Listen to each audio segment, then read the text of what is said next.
Welcome, everyone, to San Antonio by Night, Season 2, The Oncoming Storm, Episode 15.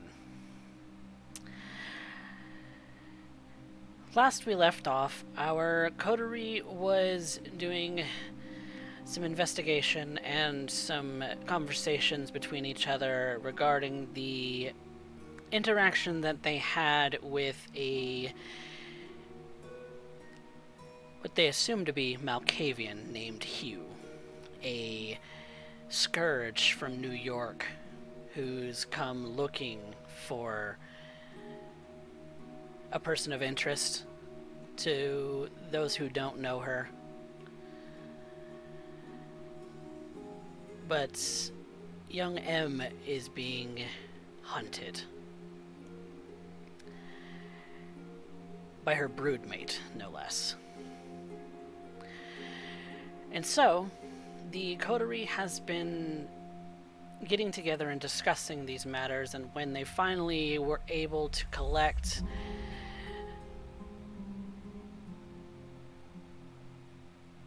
Urien decided that the best thing to do would be to give the gift of Sense the Unseen to Benji, to possibly give him an edge should they need to confront this Hugh physically.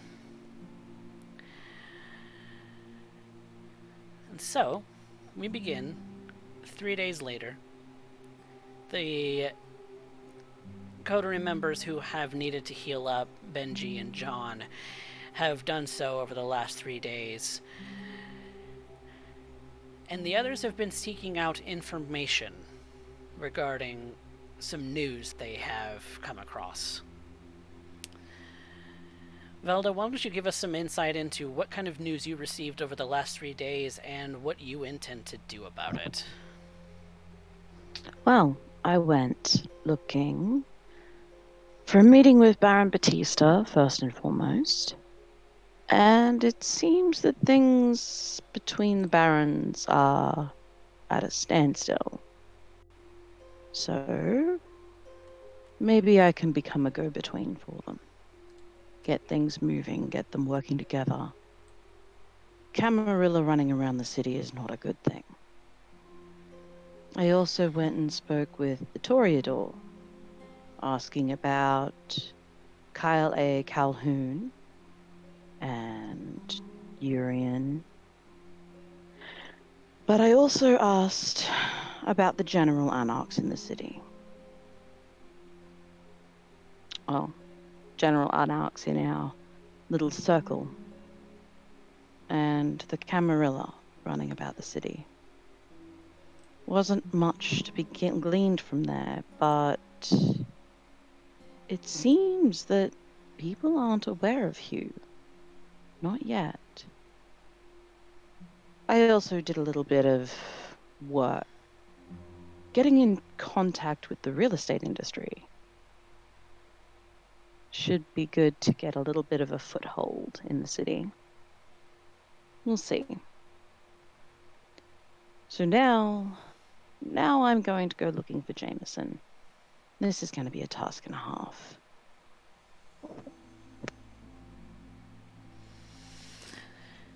That it is indeed, especially with rumors that he has been extra busy since the death of one of his lieutenants.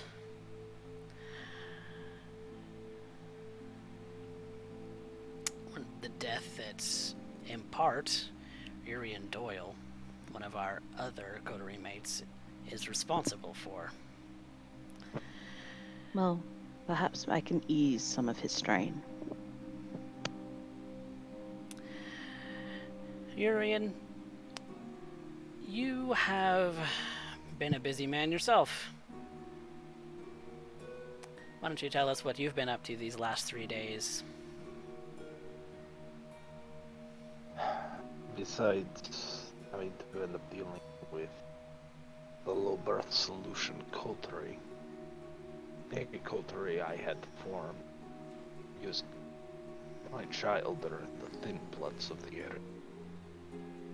Their purpose is to be a front to keep an eye out for those who would feed upon my portion of this domain granted to me by... well, it's not worth getting into. Suffice it to say, at this point, I am unnerved. Yet it is proven difficult to end up having everyone stay on the same page. But I give them my word I will not succumb to using old practices. So, at this point, I am approaching the sewers, as ugly as that may be. I know where Björn likes to locate himself, but he has not been seen. I have left markings to indicate that I wish to speak to Wolf. Perhaps he knows something. Delgado said that he knew nothing, and this is a blind spot. I already have my theories as to who is responsible. Make too much sense. I am infuriated. Between the threat to my herd that will continue to go unanswered because of this Hugh. The detective Deacon Jameson, or Johnson, was it?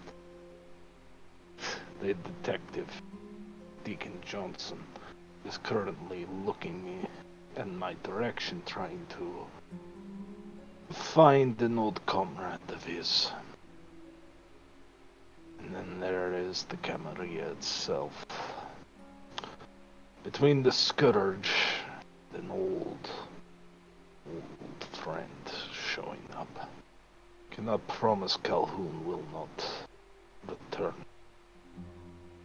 So now I find myself preparing to go into the stinking sewers alone. I don't like it. I don't like how vulnerable it makes me. But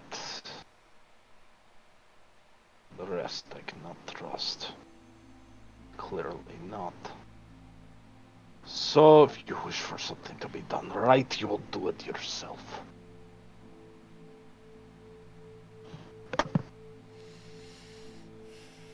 Indeed. Sometimes it does require the right hand to get things done. So I suppose, for now, we are going to find out what it is that Velda is doing wandering the streets of San Antonio.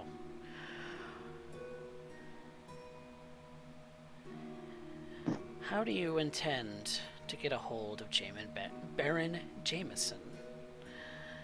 You have no contacts in his domain. You have no idea what signals to post. What do you intend to do? I'm just going to make my way into some of the bars nearby. Do I know what clan Jameson is? Give me an intelligence politics.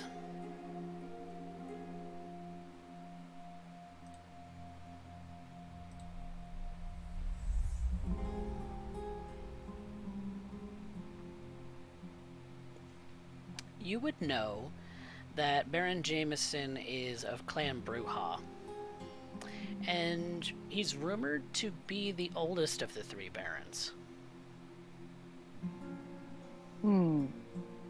Bruja. Well, Bruja tend to be a little bit more rough and tumble than the rest. So perhaps I'll start looking around the bars in the local area. That always seems to be a general hunting space for our kind. Who knows what I'll find? How deep into Jameson's domain are you willing to travel?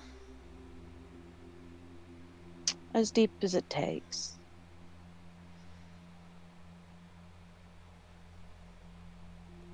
Okay. Then, let me look here.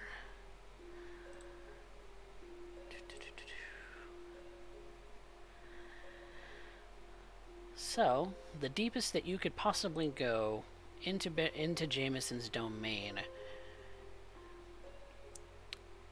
Well, deepest you could go before getting into Jameson's domain is to go through the center of town, through downtown.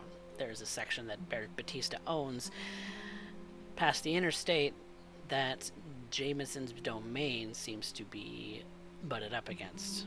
So you can go through there and go further south and see if you can't run into somebody there.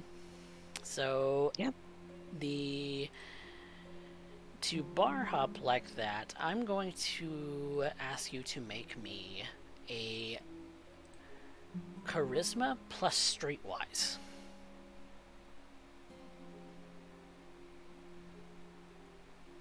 To see if you can identify markings of the domain, to identify who you might need to talk to, that kind of a thing. So, with 3 successes, you go looking at the bars of the domain. And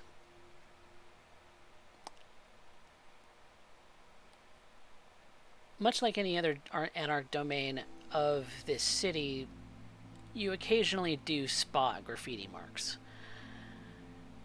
And you occasionally spot graffiti marks that are anarch in origin. And so you start trailing those to see if there's something that you could follow as far as who might own this domain. You don't know whose marks these are, but they're definitely anarch in origin because they don't look like gang symbols. Mm-hmm. But you're not finding any particular person who comes out of the woodwork. That's fair. You're just finding symbols.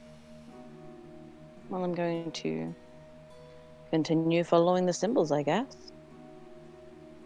Give me a resolve plus investigation.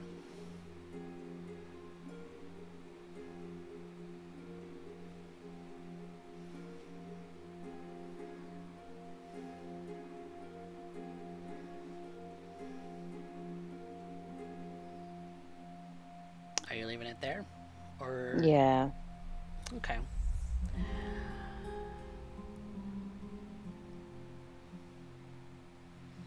Yeah, there's, so far as you can tell, which is just about everyone who doesn't look like a Nosferatu, most everyone seems human. Damn. Well, I guess I'm going to sit in this place for a while. Spy around, perhaps somebody will show up.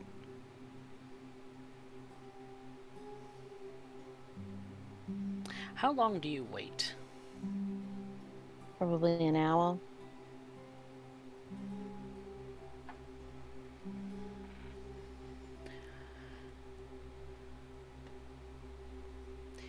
You wait for an hour. Goes on to an hour and a half. People seem to be trying to give you change because they suspect that maybe you're a well-dressed homeless person walking past you. But there's hardly anyone on the streets at this point, this late in the evening. She's going to move on to the nearest bar. Okay. Inside the bar, you see that there are patrons. There are people wallowing in their drinks, trying to stem back any sorrows, watching a game, You suspect that maybe the Spurs season, the basketball season's going to start up fairly soon, and people are getting pretty hyped for that. She's going to pick a corner and she's just going to take a seat.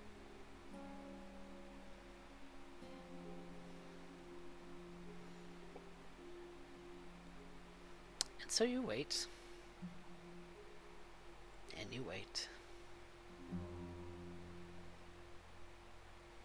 And you wait.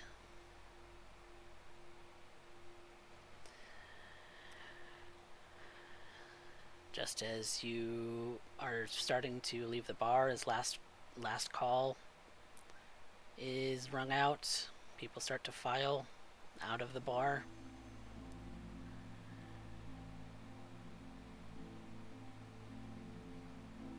You hear a voice whisper in your ear. You lost. Not lost. Looking for someone.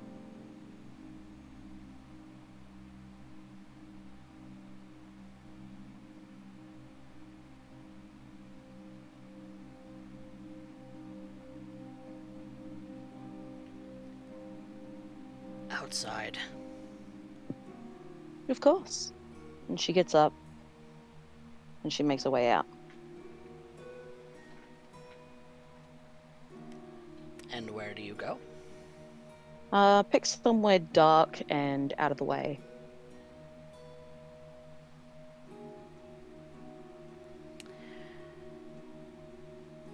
And as soon as you go down this alleyway and you kind of pick a dark corner, you hear that voice in your ear one more time. Who are you? My name is Velda. I'm a Toreador. I usually make my way in Batista's domain. But currently I would like to get in contact with Jameson. You're in the wrong Who neighborhood, am I lady. talking to? Who am I speaking to?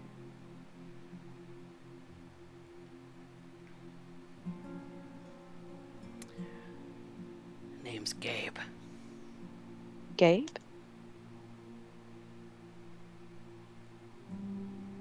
Why do you Well, want to talk to Jameson? because I'm concerned about the Camarilla presence within the city. As is And I'd everybody. like to get the Barons working together a little bit better.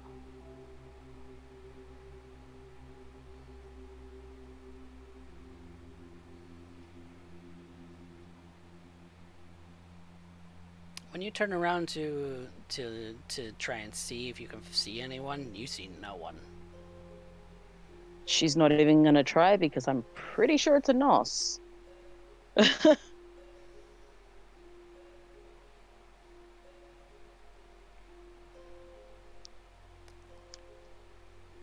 bold of you to assume that we're not already working on that kind of thing. I'm sure you are. Everybody is. But I spoke with Batista, and things seem to have come to a standstill. So I was wondering if I could help get things moving.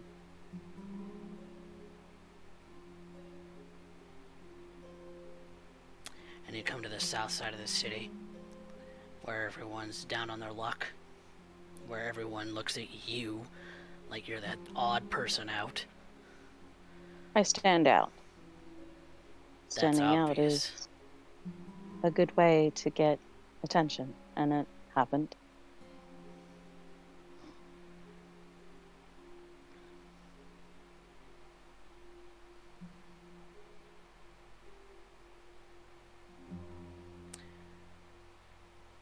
You want someone to contact Jameson for you. I would appreciate it. What do you offer?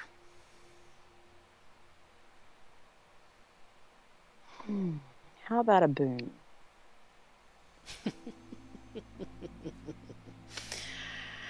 I don't know you, lady. You don't know me. Boons That's only true. mean something if I know who you are. That's fair. Then get to know me.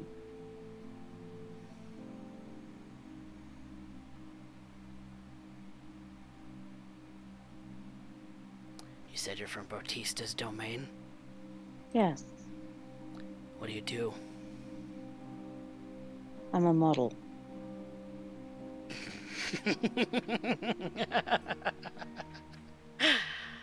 And in that moment, when he's laughing fairly audibly, you definitely see that he appears finally. He's a hideous thing. Oh. I apologize for my reaction, but oh. Yeah, I figured as much. No Toreador comes to the south side of the city. No, not normally. And yet here I am. Yeah, you're just asking for trouble at this point. Oh, you're so... I am so sorry for you. Get over your fucking self. What do you want? Specifically. I've already stated what I wanted. Well, yes. I want to get in touch with Jameson.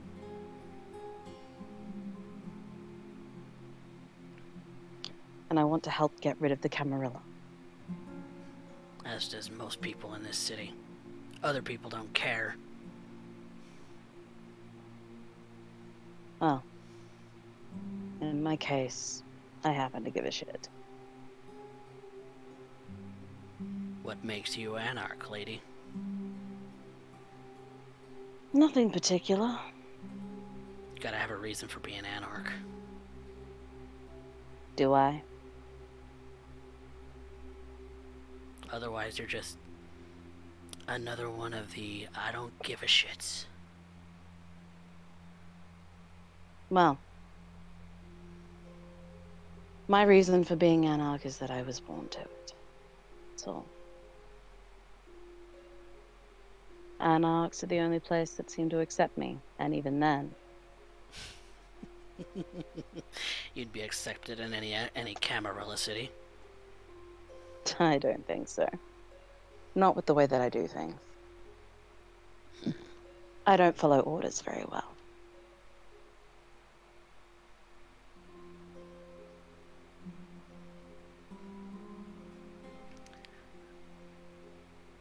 I don't know that that's a legitimate answer, but okay. But still, what does it matter? I just want to help.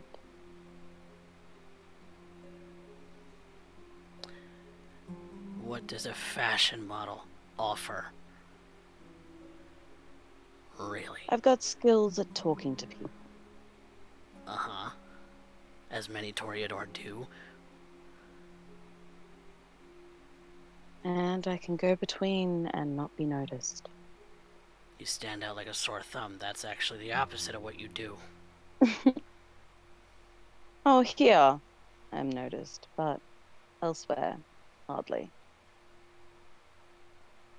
Uh-huh. And also, I may have some information that the Barons may be interested in. Got a sample?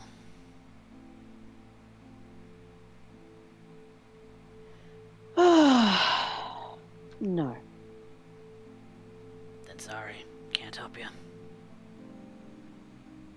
How about a name, then? Again, you're being vague, lady. I can't help you. Hugh. That's supposed to mean something to me? From New York.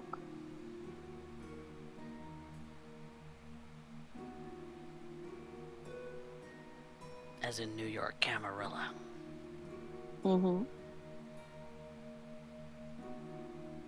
Got proof? There is a church within Delgado's domain, which he's made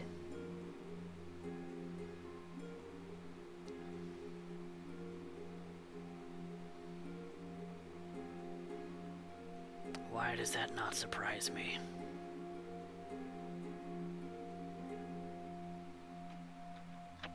Because slowly they're digging their claws in. And Delgado hasn't done anything about it? Well, I know there's one coterie that's working on it. Mm-hmm.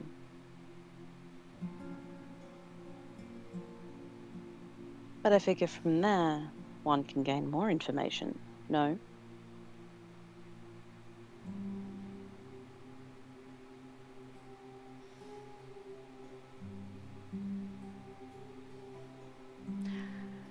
I don't have direct contact with him. But I'll see what I can pull together. I would appreciate it. Can't make any promises. I'm not expecting a promise.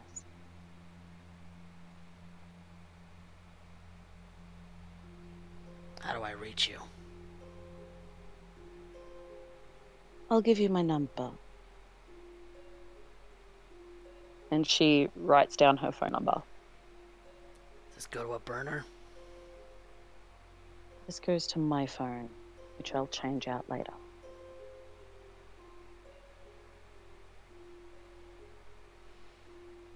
It's risky shit going to an expensive phone. It is.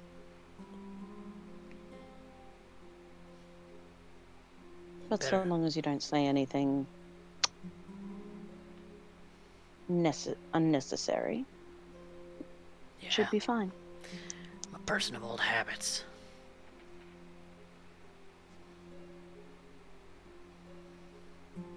I'm sure.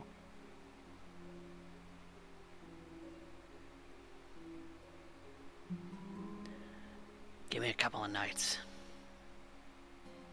I'll see what I can dig up. If he's too busy to see you, he's too busy to see you, and that's on you. That's fine. Thank you so much for your help, Gabe. Don't thank me yet. Thank you for giving me the time of night.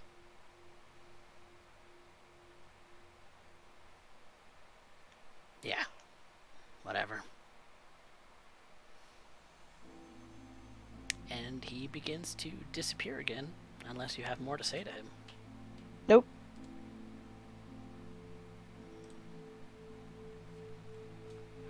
As soon as he disappears, she lets out a sigh and she's like, ah, that face. Ah, oh, I'm going home. I need a shower. Oh. Yeah, no, she goes home and she's gonna have a shower. Fair enough. What more do you intend to do with half the night gone? She'll probably drop in to the meeting house, see how everybody is. I think for now, we're going to leave Velda for the time being. And we're going to meet up with Urien. Urien, you wake. Oh, I forgot to ask for rouse checks. Oh well, never mind. Uh-oh. Oh, this is bad. Oh no. This is bad. Velda, your rouse check, please. Yes.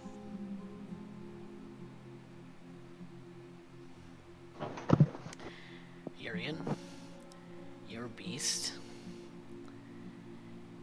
is famished.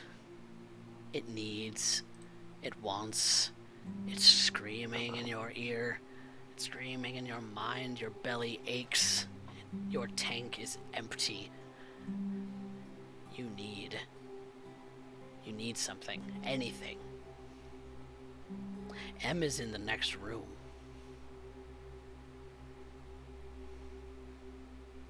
all the more reason to end up finding where Björn went. If I find the Camarilla has done something, I will end up taking my fill from them. Why wait? Indulgence.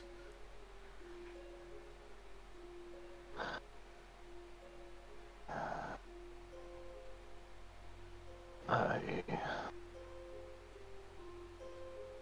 not harm those who have proved gratitude. She is knowing great. She just makes you sad. Enough! Grab what I need to check the van. I end up driving off. I need a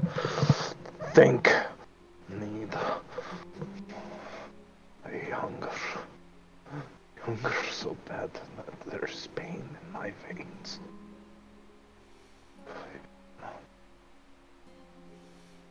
I find myself at my weakest now.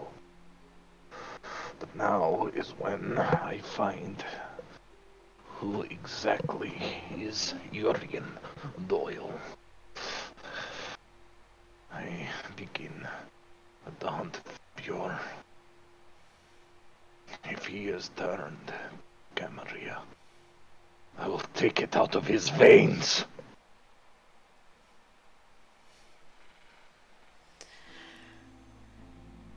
Your mind is so distracted by that hunger in your belly, you find it hard to drive and stay in the lines of the street. You find it so hard to concentrate right now. It races with that Southern Belle kind of voice endlessly.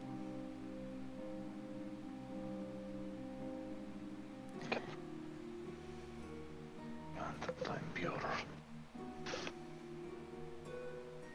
To find him. To find Bjorn. I must find Bjorn.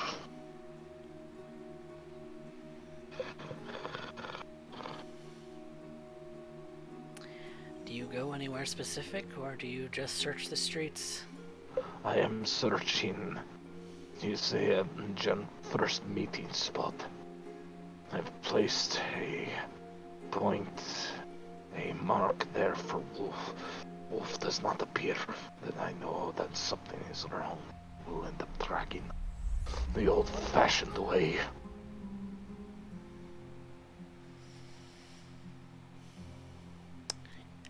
You go to that meeting spot where you first met Bjorn. That park where you saw that big mane of fur in a nice suit.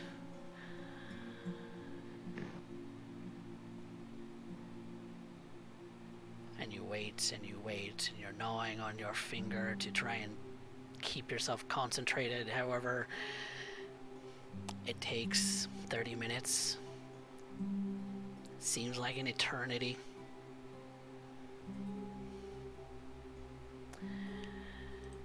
But he does appear.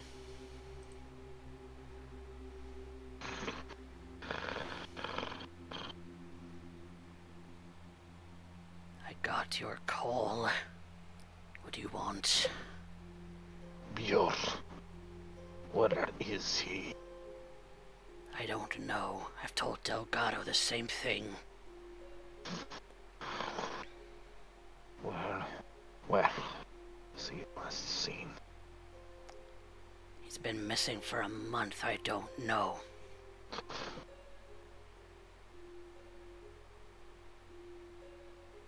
You don't know where he was last seen. Should I have?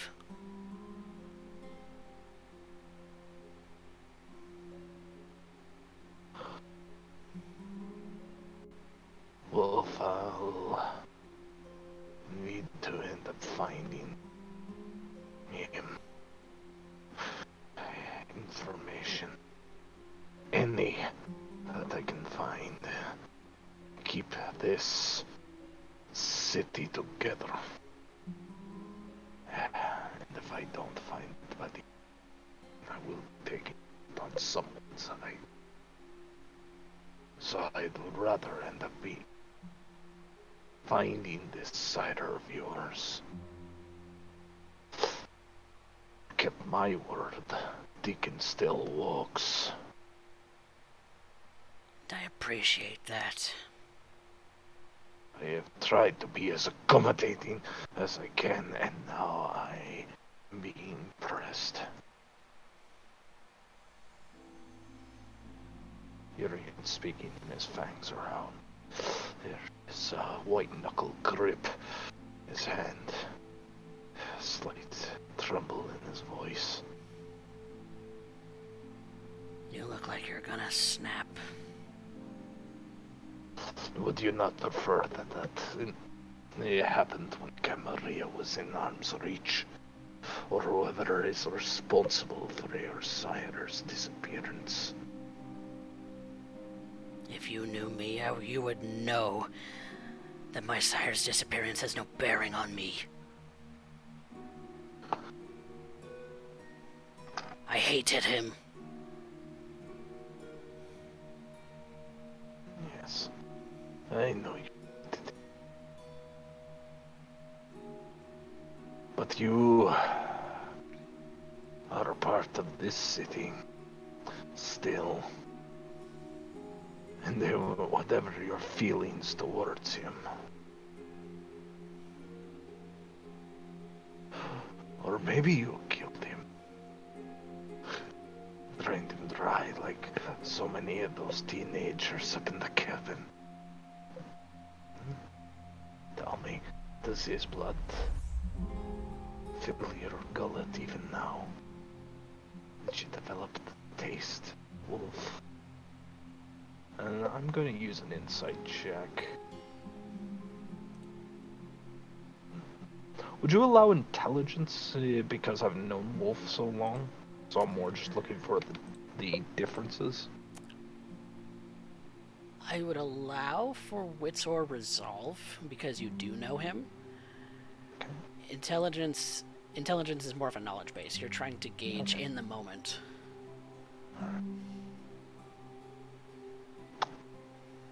Only one.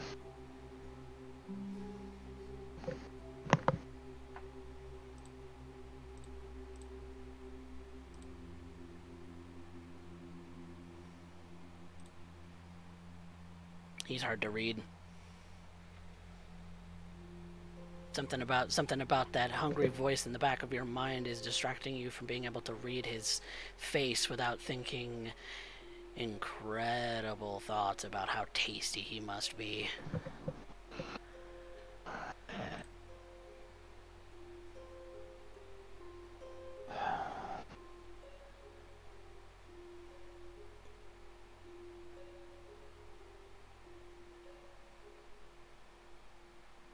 So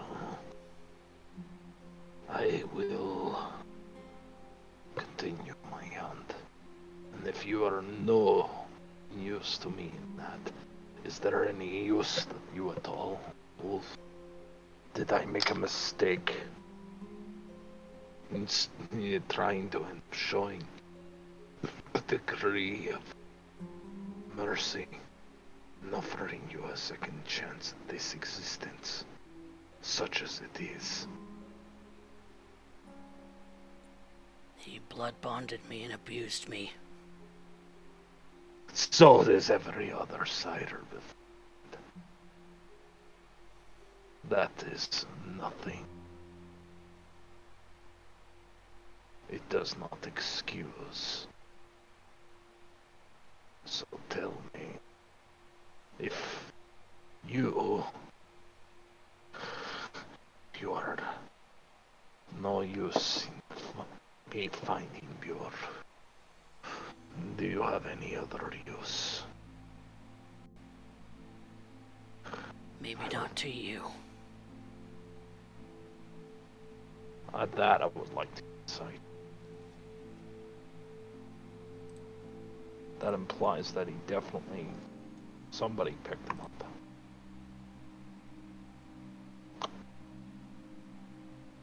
Success. Oh, pardon. I also have one because I'm looking for detect lie. So for the previous roll, wouldn't have made the difference, but this one isn't a lie either.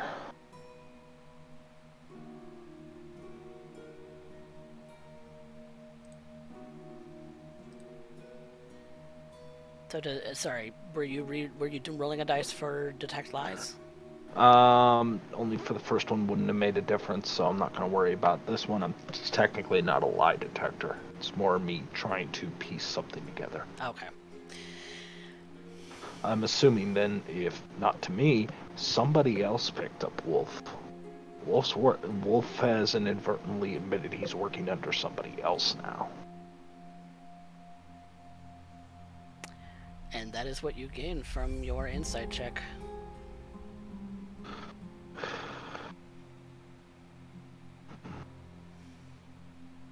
So, who picked up your leash now, Wolf?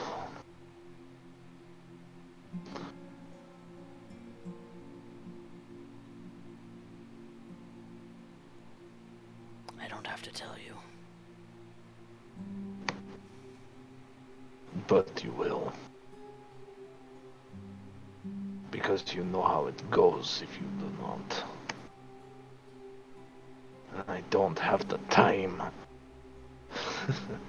Nor the lack of appetite to be tested.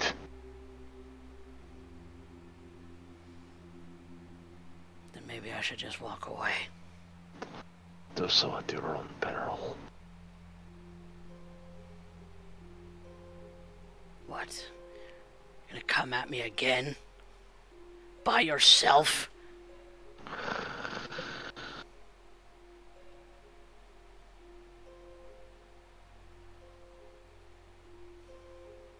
You have not seen my full capabilities, but I am very aware of yours. The last time you needed M and Alfonso. And they're not here to end up serving as a please stop measure.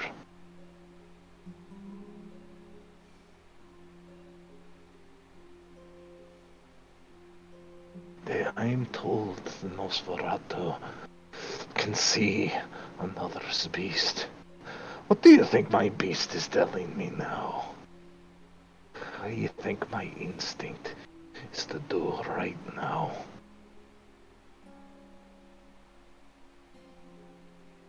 So, you either won't tell me in fear on who the answer is,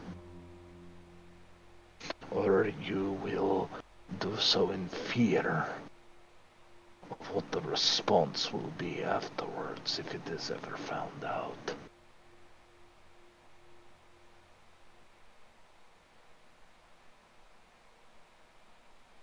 Maybe I'll let you assume whatever the fuck you want. I'm leaving. And he begins to walk away. And I am going to... At that point, I am going to...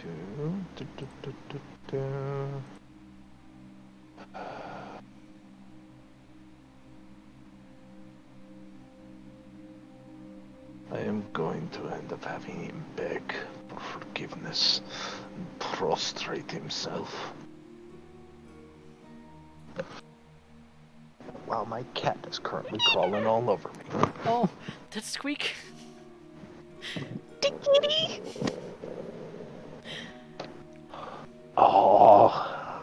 It's a really good roll, and that's versus wits or intelligence resolve? That's intelligence resolve. Okay. This is gonna be tough. He's a doctor, but he's also brute, so. Nope. You Gosh darn it. You issue the command, and again, your mind is distracted.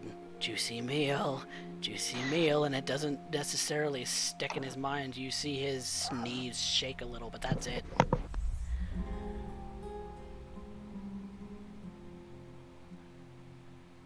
And he darts off.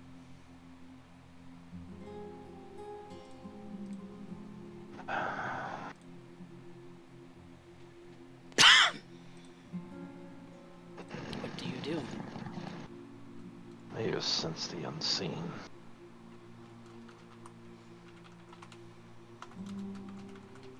Okay. Then roll it. 4 successes.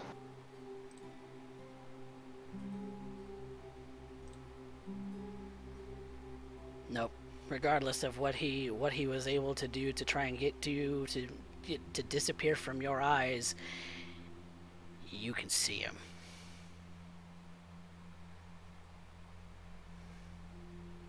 Is he holding? Is he running? He's running. He is looking to get out of there. I am going to follow him, but I'm going to track him. Keep it at distance. I'm gonna follow to see where he goes. Give me a stamina athletics. No.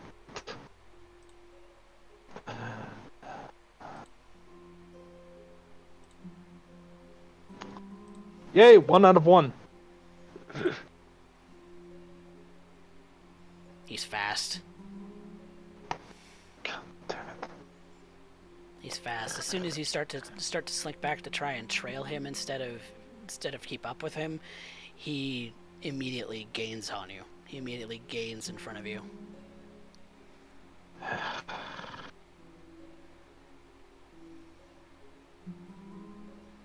Indeed.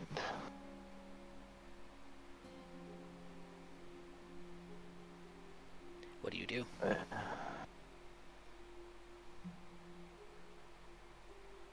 Not much I can do.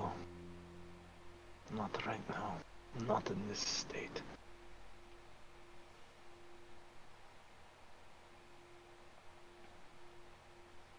I'm And going to walk to where Bure usually stands. He has a mark. Marks his territory like everything else. I will take that mark.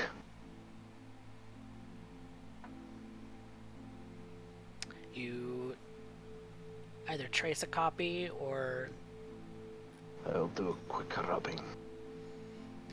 you do a quick rubbing of the small indents in brickwork that he usually leaves. It looks as if he's traced these symbols very minutely in the brickwork with his own finger. That sounds about right for a Nosferatu. And you keep it in your equipment. You now have that mark. I am going to I need to call, or I'm going to, no, I can't be near people right now. Need to speak with him. Her gifts will give me a lead. She will lead me towards Bure, or what has happened to him. And I will end up bringing this silent conspiracy into the light, kicking and screaming before I drain it dry.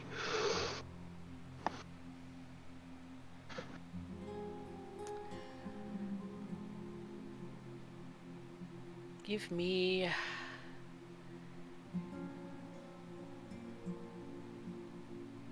a manipulation plus composure. Just to see how composed you can keep yourself, or at least keep yourself appearing as you continue to drive back.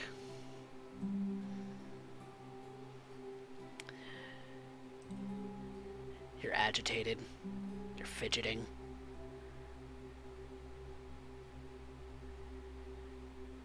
It's been a long time since you've been this empty.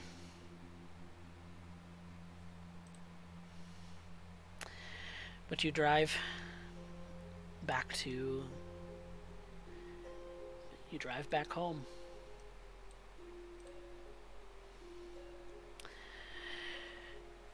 You come into the house without really even noticing that you do it. You slam the door until after you've made the sound.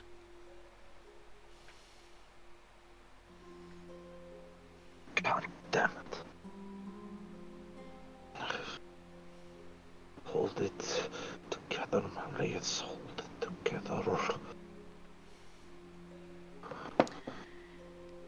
A moment later, you do see that M comes out of her room and is at the top of the stairs. The shaking hand, I pull out the rubbing. He places it down at the foot of the stairs and steps back. Are you alright? Keep back, keep back. Ma, I am looking for Björn. He has not arrived or answered any calls, and Wolf refuses to cooperate. And I am weak, famished. But I told Benji I would hold off until I found worthy prey.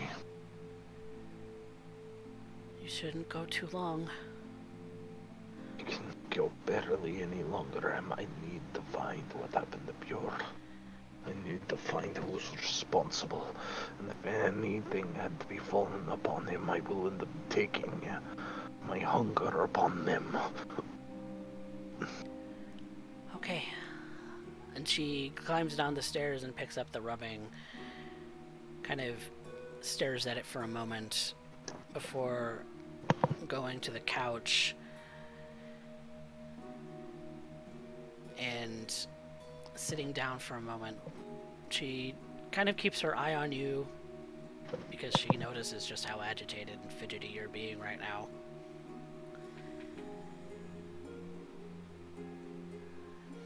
Okay, let's see what we can find out.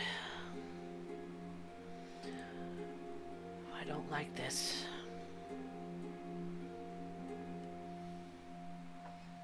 I don't like this at all. And she is going to roll for premonition.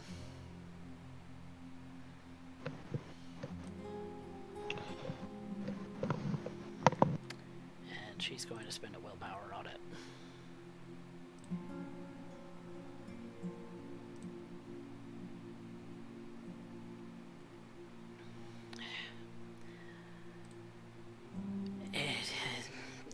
It's hard.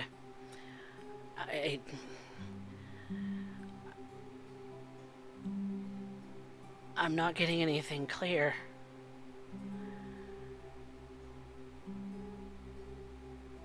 Just death.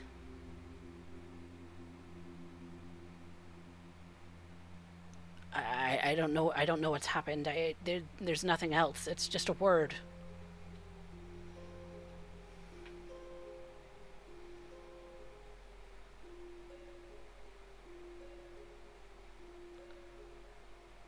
What is the water, them? Just death. Death. Death. Death.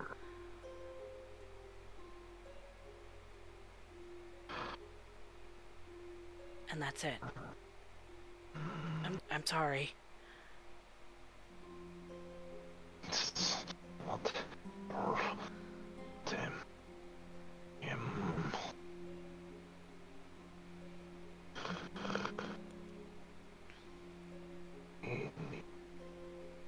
Go. I need to go before I hurt you. Okay.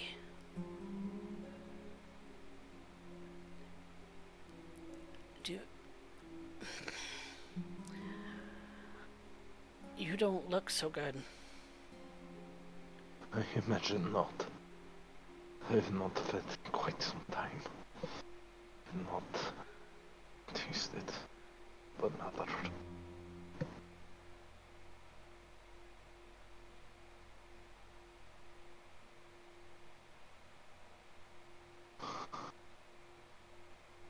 Okay, I'm gonna stay right here. You be careful.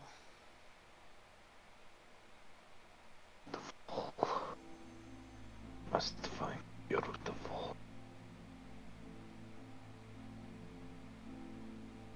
Must find him.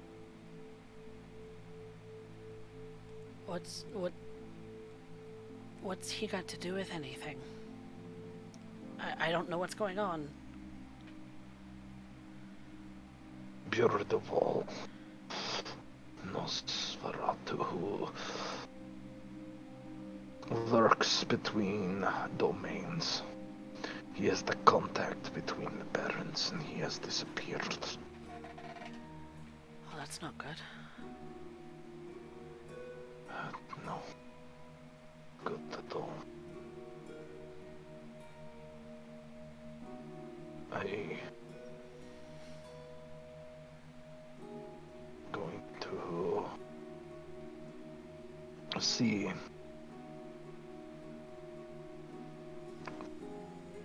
Going to see about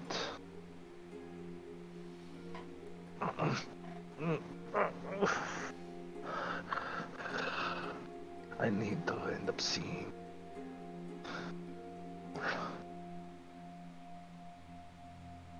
be on the hunt tonight to find what has become of Pure. I'm going to head back to the cabin. Okay. Be safe, please. I will come back to you then. Be sure you of this. With shaky hands, I reach for the door and I try to be mindful about how I close it this time.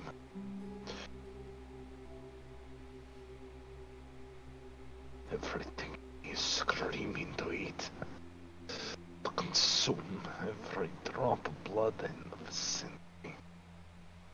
I look from one house to wonder who sleeps there. How many can I consume, given...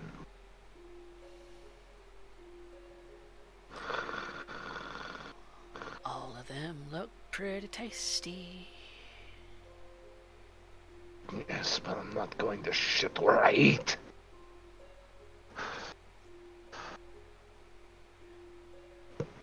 Keep going like this, we're gonna keep running off fumes. Hey, you can't concentrate, old man. Mr. Doyle, I would be most appreciative if you had something constructive to say or nothing at all. Yeah, I ain't going away anytime soon. Until you get me something to eat. And whose fault is that, huh? Whose fault is that? At least I did something right. Arguable. I'm the one still standing with your feet. Eventually you'll give over to me, though. I'll be back. Yeah. Whittling away at you. Little by little, eventually it'll be mine again. Shut up! Shut up! Hey. This is enough.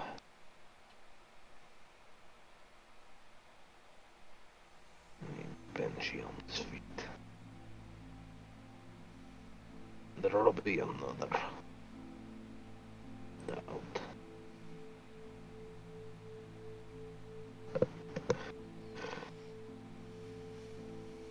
And so, you make your way back to the meeting house. But you find that Velda is already there.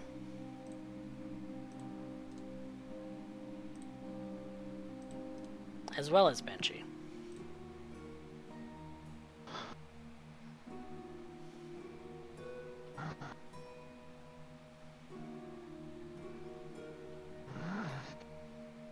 He closed the door behind me.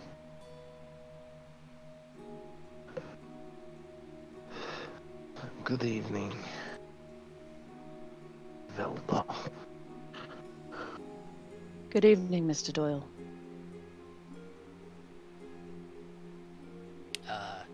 Hi? You don't look so hot. Nothing but that eating three-course family won't cure. Oof.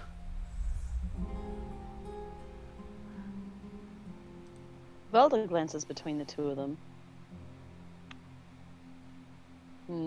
She says, "So why haven't you fed yet?" He's on a special diet. Like me. I see. Gotta go looking for something specific.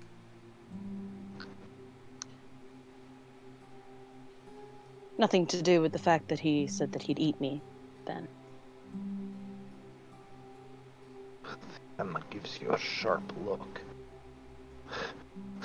It's quite clear in his eye that that idea has a lot of merit right now.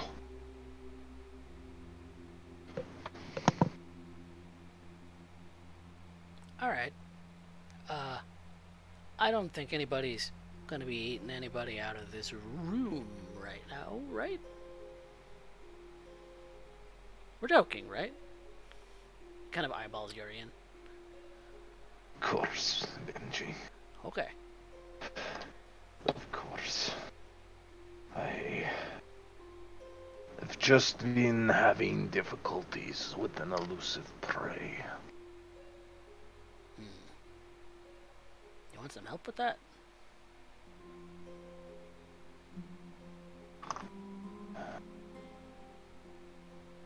If you believe you can. Have you healed enough to regain yourself? And he kind of looks at himself up and down and then kind of just gives a little bit of a spin and says, yeah, I think I'm 100% at this point. Good. Good. At least there's some good news. Spending 3 days doing it, kind of helped. Glad. So, Velda, I will try and maintain civility as much as I can, but in my current state, I must be forgiven for sudden lapses. So, how has your evening been? What has driven you back to this little cabin in the woods? I thought to come check up on you. That's all. On y'all. Yes. Ain't that just fantastic? Ain't that just grand? I've been seeking out where this information block has happened. Though my theory at this point is that Björn is dead. And I have a strange feeling that I may know who's responsible, but I cannot prove it. I see. But if it is, that would mean that we have a turncoat. Turncoat. I suspect Wolf. You suspect that people are turning.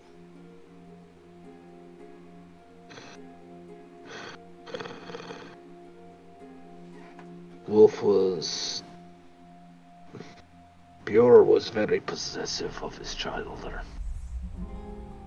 Wolf had every want in it. Destroy him. I can relate. But he wouldn't have done so without great assistance. Björ being older would not have let it off the leash, but we have seen what has become of Wolf. He is more akin to a rabid dog. Oh. I hunger too much.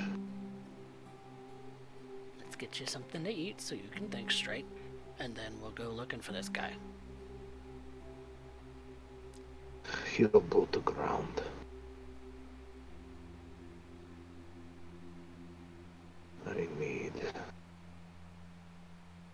I need to find some form of information. Our mutual acquaintance could not find anything. And Delgado is getting impatient, I have no doubt.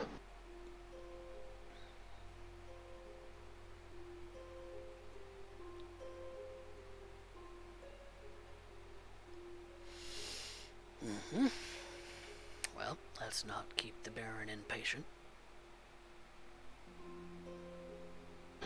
So, Velda, would you care to join us for some fine dining this evening? Sure. Sure, someone would find you quite delicious as well. Sorry, I actually missed that. What? I'm sure someone would find you quite delicious as well. Well, I've been told.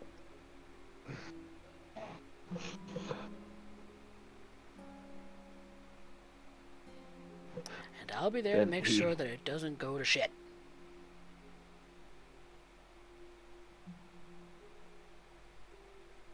Urien tosses Benji the keys with a very weakened roll. Might not even have been. See, starts to shake a bit, taking hold of his own arms. Alright, to the van. His eyes don't leave. Well,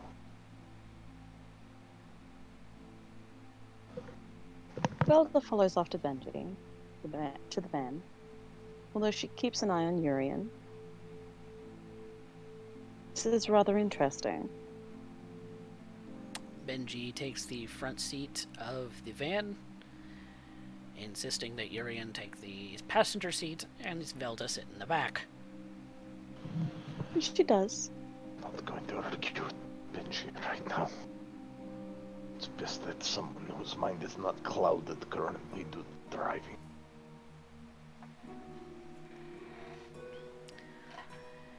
And so, Benji begins to drive the van out into the domain. What are you all looking for? Going to end up having. Let's go to the club. Thin Bloods. To Lush? Yes.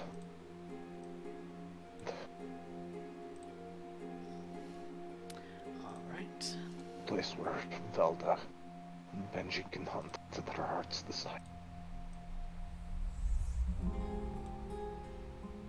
Velda, would you be kind enough to please go and get my child? Tell him to bring the others. Tell them not to say a word. Of course. And she goes to go look for Carlos. And you go into the back of the club, the office areas of the club, and you do see that Carlos is there. Looks like he's doing a little bit of paperwork, but otherwise isn't busy with much of anything. He doesn't have any guests in. He kind of looks like he needs a break. She taps on the door before entering. Carlos. Oh, come in. Urien needs you and the others. Said not to say a word. Okay, where does he need us? With him. He seems a little on edge. Noted. Alright, I'll be up in a minute. Very well. And Velda will head back out to Urien to let him know that they're on their way. Benji. Yeah.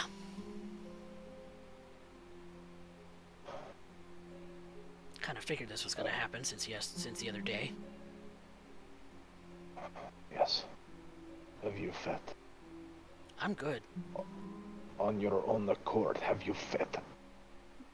Yeah, I'm good. I went out a little earlier and had some of my own people. It sounds so weird to say. I'm going to make a request of you that I'm sorry that I must. Might I have a small sampling of yours, so that I have the strength to not end up tearing my own child to pieces? I Yeah. know you are strong enough to tear me apart if needed, but I cannot trust the others would be in such good graces. You want to do that here, or do we want to go somewhere? Now, before they return. Okay. And he takes his own wrist and kind of bites into it, and you can smell that sweet Bruja Vitae. It's the first time I've ever tasted Benji. That is the first. I can't risk them. I'm going to do my best to only take 1 point of Vitae from him. And he is going to come up behind you with his wrist in your mouth, but his other arm around your shoulder, as if he could snap your neck if he wanted to. And I need you to roll me a hunger frenzy.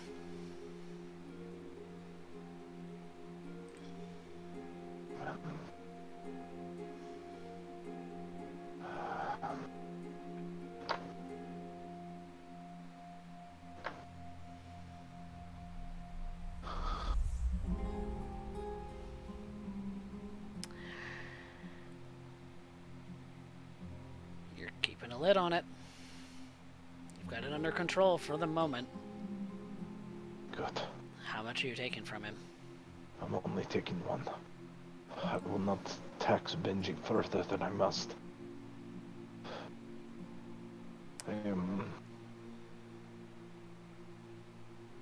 And as soon as he feels that you have taken one to taken just enough for a big ol' mouthful, he kind of rips you off of him and licks the wound and just holds you there with the iron grip so that you don't do anything more.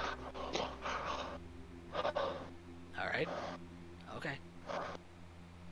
He looks you dead in the eyes. You good? For the minute? Far from it, but much better. Okay. Just to clarify, was Velda present for this?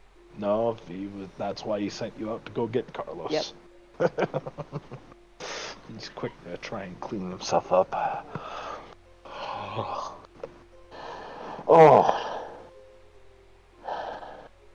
Alright. Oh. Oh. Steadier. And Velda? You could have. Velda is just coming up the stairs to the lounge area now. The fairly empty lounge area. Carlos and the others are on their way. Thank you. I apologize that the slim pickings here. I'm not too bothered. I I've am. already fed. I am. Prefer ample hunting grounds for those that are under my charge.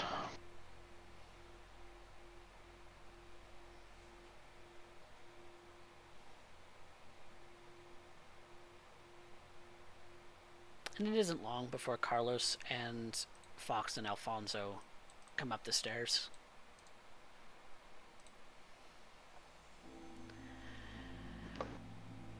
Sup? Carlos says. He comes, Carlos. The night appears to have lowered in intensity. I would have thought you had this place, what is the term? Jumping. He looks at his watch. It's getting close to 3. So it's about time to wrap up anyway. I have not been able to find Björn, the Nosferatu, and the search has taxed me some. Rough. Very much so.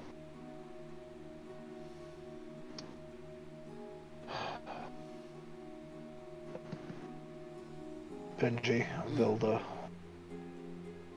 would you be kind enough to be sure that the rest of this club is secure? I am concerned since I left Wolf's company that I have been followed. If my hunch is correct. Sure thing. As he says that, Velda would like to activate Sense the Unseen. Go for it.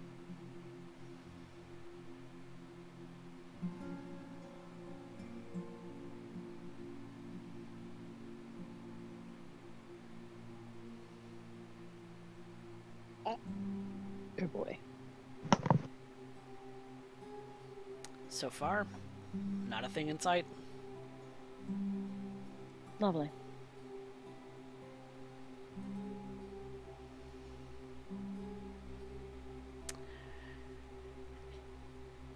Well, Once Velda and Benji are gone, which should give Velda plenty of time to have some one-on-one with Benji. He looks to Carlos, Alfonso, and Fox. what's up, boss? I fear that I have overtaxed myself. The beast is very strong, and if it were not for a sacrifice of Benji's own partaking, I would be fearing what I would do. So, Yeah, this, even with as few people as are here, that would cause a mess. take me to your office, and I will not demand, but I would appreciate the offerings. This coat. He kind of hints at his own fangs. All right, come on back. And the low birth solution and Urien exit the lounge area, going down to the main floor and back toward the office.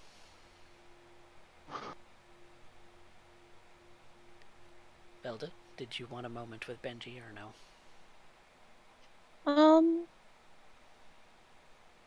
As they walk down, Velda looks to Benji and she says, he was a deal more calmed when I came back. Yeah, it's amazing what I can do. He just grins. Tiz, how are you doing? Yeah, I'm doing all right. No mental side effects left over from being a pile of, well, after what Urien did.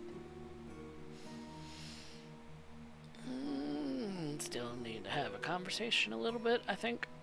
But otherwise, no. I'm glad to hear it. No, That I think was... I'm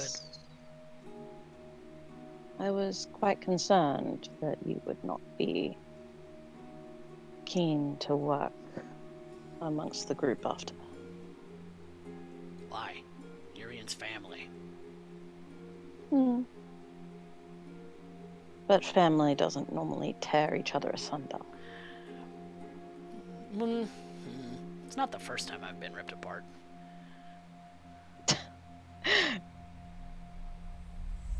That's, well, I'm glad you can say such things so easily. You'll find him full of surprises. Apparently. I only hope that the rest of the coterie finds that I am also full of surprises in time. I mean, I'm sure you've got your skills, right? Oh, I do. But it's a matter of whether others can see them. Well, if you don't show them off, nobody's gonna see them. Showing them off isn't always the best idea. He looks a little dumbfounded, starts, furrowing brows, looks like he's gonna say something for a second, but then stops. I'll have to take your word for that. I don't necessarily know how Toreador go about doing things, but making your skills obvious so people know how to ask you what you can do makes a lot of sense to me. That's fair. Hiding that shit is just setting yourself up for being asked to do something that you don't know how to do. But also, letting your skills be known, it can lead to people working out what you're not good at and using that against you. In a time like we're in right now, is reputation really the big thing that we should be worrying about right now? Who knows? I certainly don't care about my reputation right now. I just want to rip some faces. Sometimes leaving yourself as an unknown, especially when enemies are involved, is the best you can do. Speaking of which, do you know a Nosferatu named Gabe? Can't say that I do.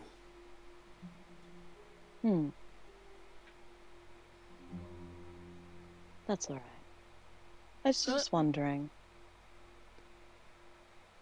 I think I've heard Fox say something about that. Oh. Actually. I don't know. Not Gabe specifically. I don't know anybody that goes by that, but they said. It's weird. Gabriel. Interesting. I don't know. I think I overheard something once, but I don't know. Well, I might have to have a chat with Fox later. Suit yourself.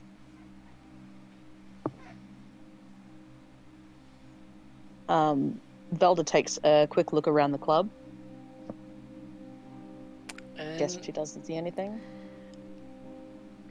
As far as unseen presences, you don't see anything. As far as what's going on in the club, it looks like things are really winding down. The DJ is packing up, the bartender is close to the bar, and from what you can gather, looks like people are filing out.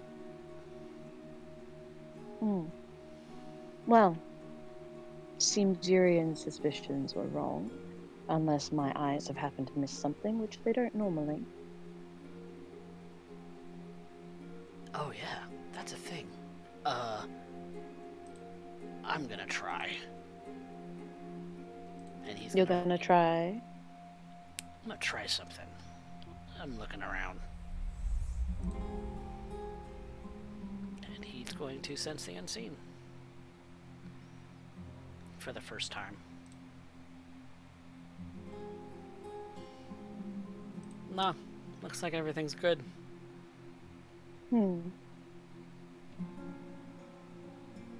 Looks like you were right. Second pair of eyes and all that. So do you see what's unseen as well? You can see what's unseen? Mm-hmm. That's cool. It's a trait of my clan. The ability to see what others can't. That's kind of cool.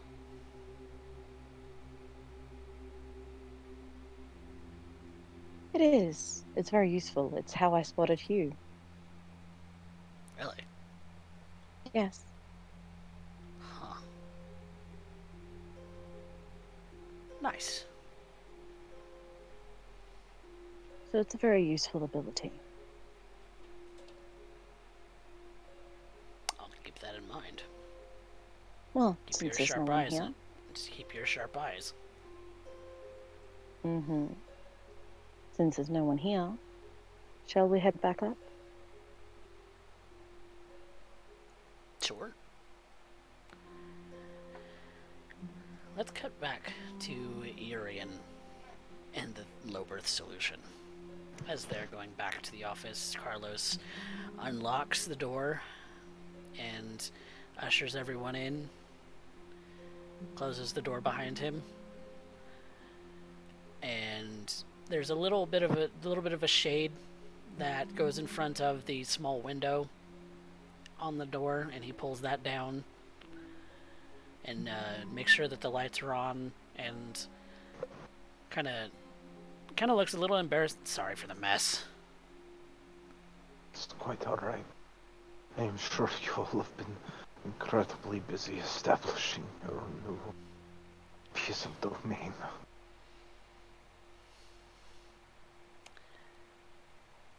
He looks to the three of them.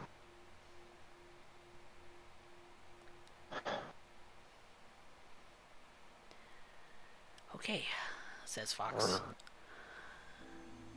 Who's going first? No. I'll go I first. would suggest you will, Fox. I mean, why not? The first feed is usually the most dangerous.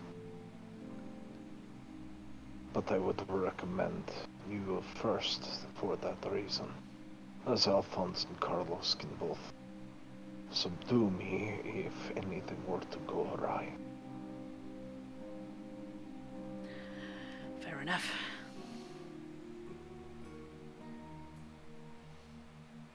And Fox begins to approach you.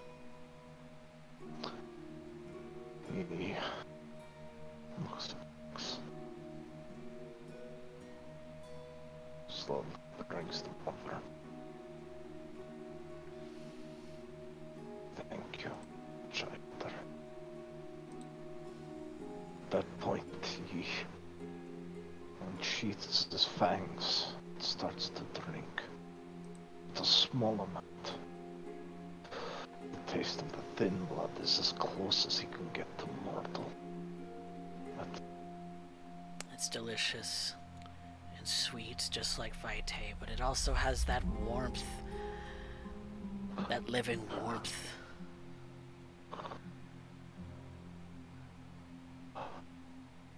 I stop after a short bit of time, licking the wound closed, pulling out the handkerchief and wiping the throat. Fox caring for the wound, looking at her eyes, grasping their hand. And they are definitely entranced by the throes of the kiss. Places its hands on each side of their head, kisses the crown, whispering thanks. Feeling more rejuvenated, he turns to Fonzo. And he does the same for you. Urien follows through the same. He holds them close like his own children, as you would expect a father in their mortal days. He feeds from Alphonse, tasting the difference of blood. I suspect it's colder than what Fox offers. Colder. Not quite as warm. Definitely very fidgety. Very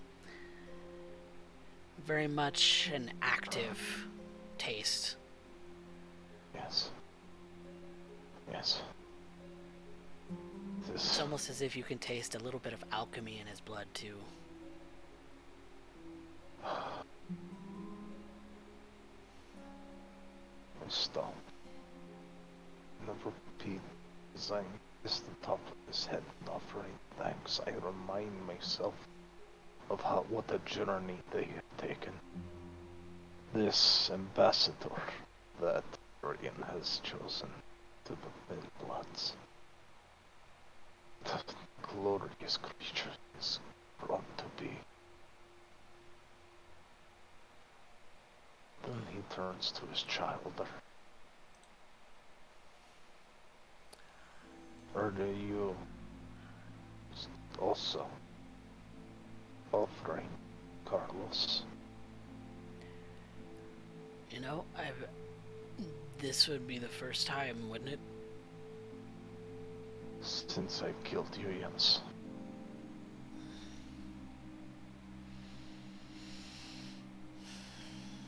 I was really hesitant before, when you asked me the last time, about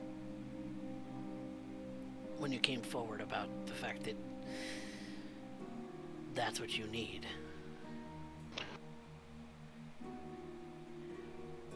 It is a taboo that has kept me sympathetic to Thin Bloods. But, you're not a bad guy. So, I'm offering. I go to Carlos. Hold him, as he is my child. Grip him tight. And I begin to take back the blood that I have given. Into his veins I drink deep. But I stop soon. Allow him a slower drain to feel the throes of the kiss, the wonderful feeling he had that high as he clicks wipes down the area to make sure that there's not a drop he missed. He looks at his child. And he is basking in that feeling. The near ecstasy.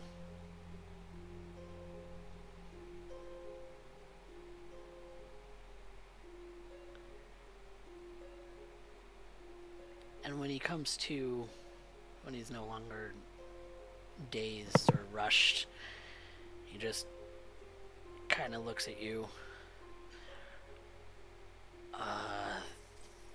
That was kind of weird. It's weird, but it will come with time.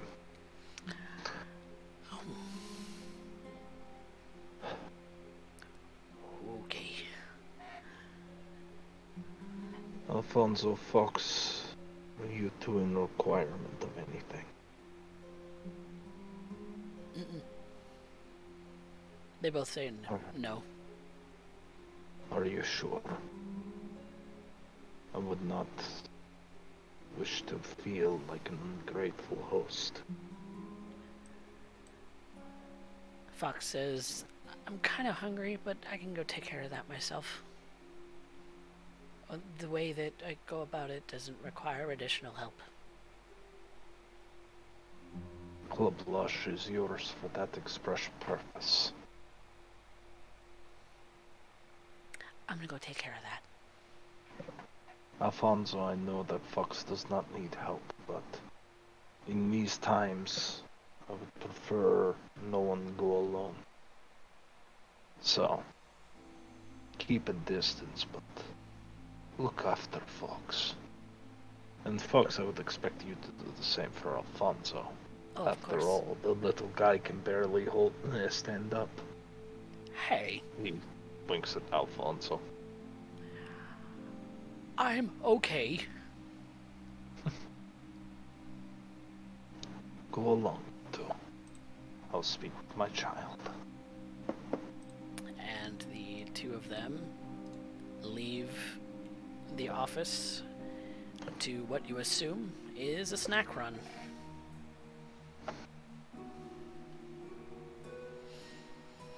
Carlos, I know I have no business asking this.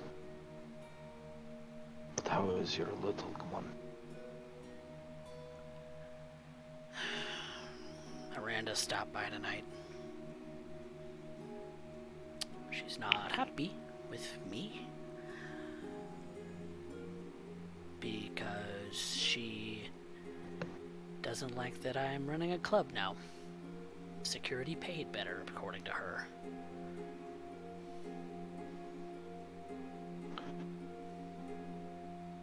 Is it paying better? Well, no. But expense sheets and all of this other bullshit red tape. I will go over it with you. I might know a thing or two.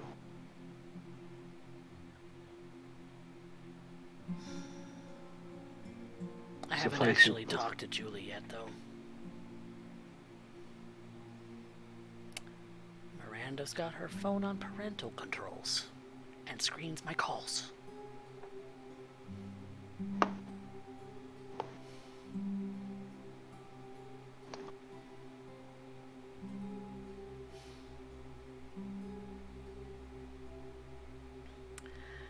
Are you wishing for me to intervene?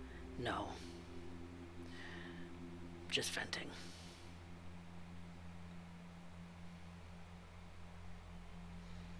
I do not say this out of cruelty, but as a concerned parent. You only have so many years before you must hide. Yeah, I know. Don't squander. You have living relatives still. Your bloodline still goes. You have a legacy as a mortal. So few of us could ever make such bold claims. You will have the chance to see her grow, have children, to see her children's children, their children after them. You will get to see them like a parent could. Though you must do so from shadow.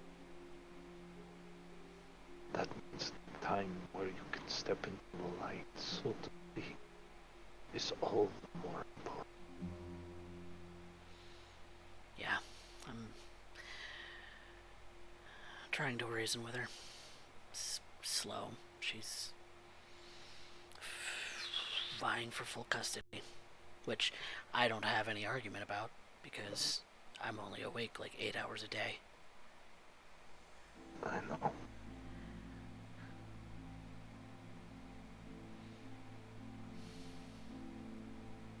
I will try to see if I can wrangle up some more funds for you. Once this place gets really off the ground, then you know, I won't have to worry about that anymore.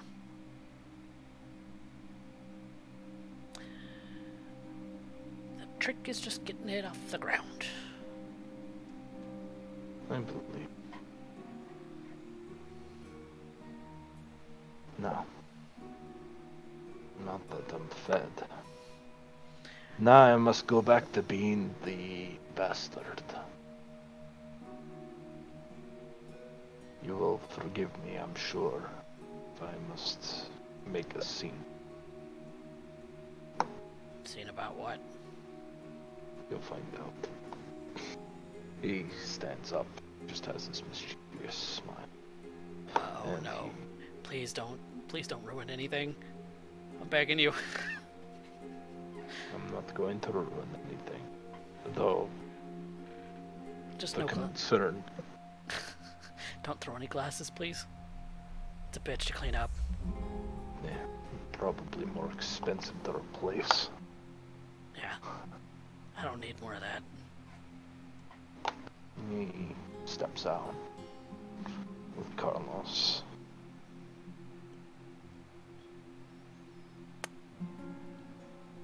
Velda, where did you take Benji? Back up to where Urien last was. Oh, the lounge. Okay. Urien, you would see them up there from Did the they window. Did they see us as we're approaching?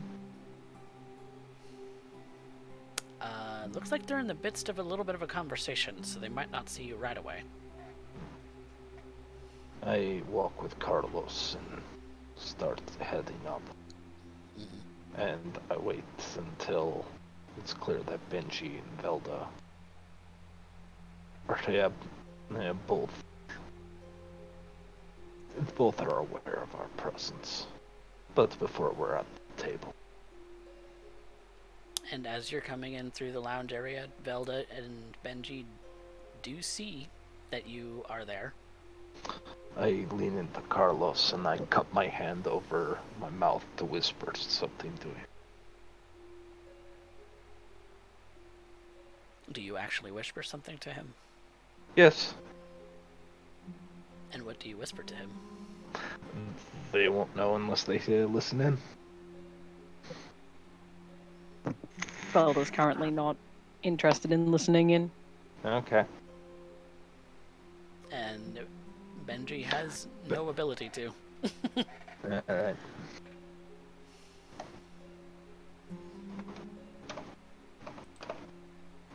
Sent you a PM, just in case somebody else was.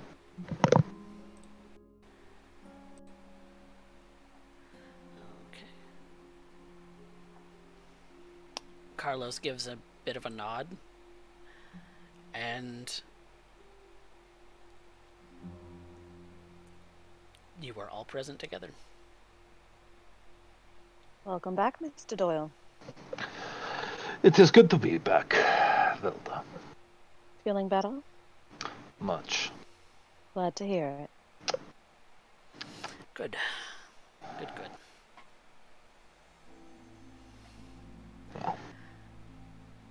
Benji kind of pipes up. So what's the game plan for tonight? Game plan, right. First, I feel like we must end up making a quick trip to Miss Castile.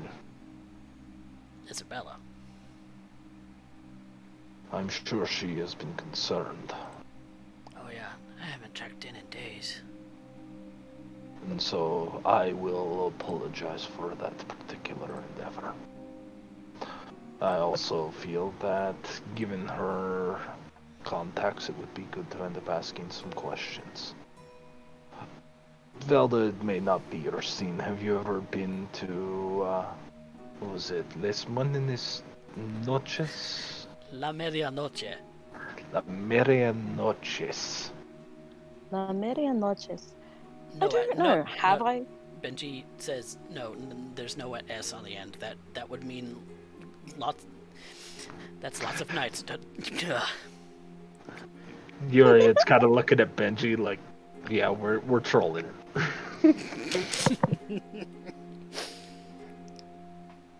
And Benji just kind of face palms a little bit.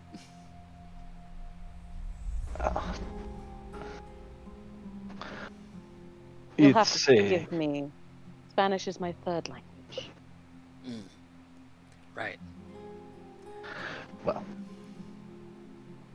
if that's the case, I would like to end up approaching, giving some good news, getting some insight, and letting Carlos end up having the rest of the night to finish up paperwork. Oh, joy. Carlos, Mm-hmm.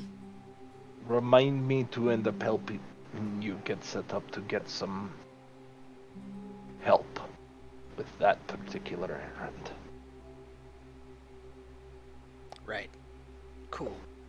Fantastic. All right. You all have a pleasant night. I'm gonna go do paperwork. And have a good night.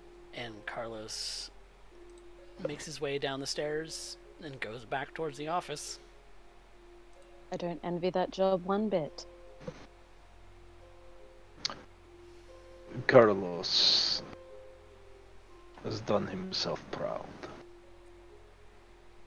Those small annoyances are simply the cost of greatness trying to sprout out from the dirt to become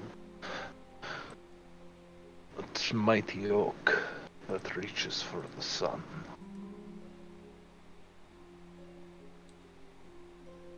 Well, running a club is certainly not an easy endeavor. Oh. That being said, would you care to end up joining us for a fight, Velda? Sure, why not? Are we actually gonna fight somebody? If this goes well. Ooh. Not, then I'm going to be very disappointed, and then, well, I'll just take it out on the next person I find. Fair. I must warn, I'm not really the fighting type, but I will join you. Oh, this is going to be entertaining. And that, I believe, is where we're going to take a quick break. We'll be right back, everyone.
Alright.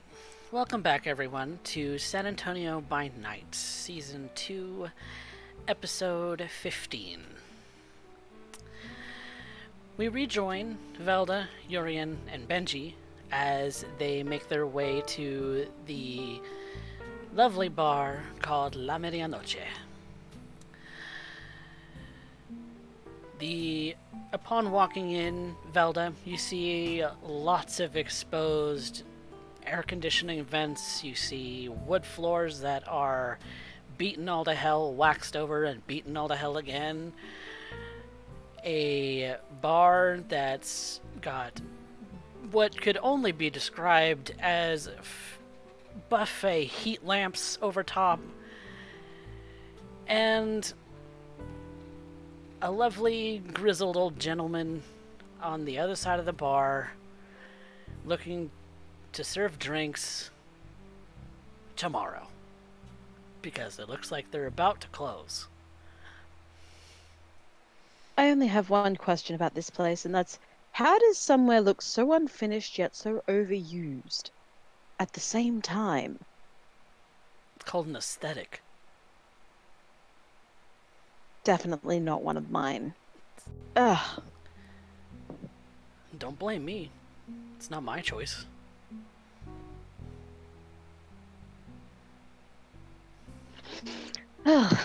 Yes.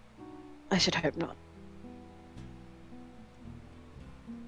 Well, welcome home, everybody. Benji says, kind of swirling his hand and kind of ushering the both of you in. Many, many thanks, Benji. Oh, Velda, just to let it be known. Here are the, let me see, because I have this written down. Here they know me as Josh. Josh. Very well. Right. That's right. I forgot about that for a second. Josh doesn't suit you. Well, some would say neither does Urien. I don't know. Weird. And Benji leads the both of you into the bar towards the actual bar. Looks at the grizzled old man and asks him to see Isabella.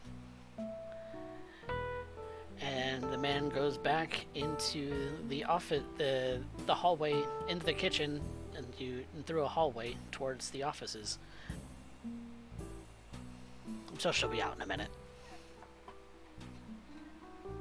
Thank you. I place a couple bucks in the tip drawer.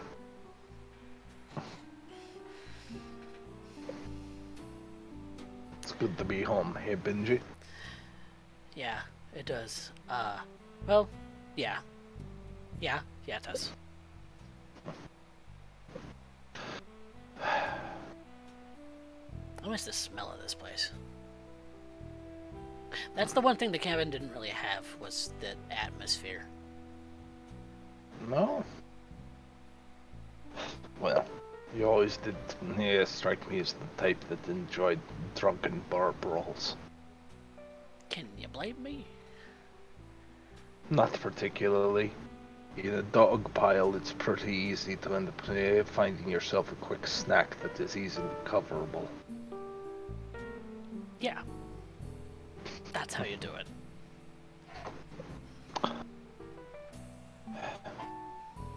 Velda, do something about the wardrobe. You're bringing the place down. The cat leans against the bar. Like, yeah, I belong here.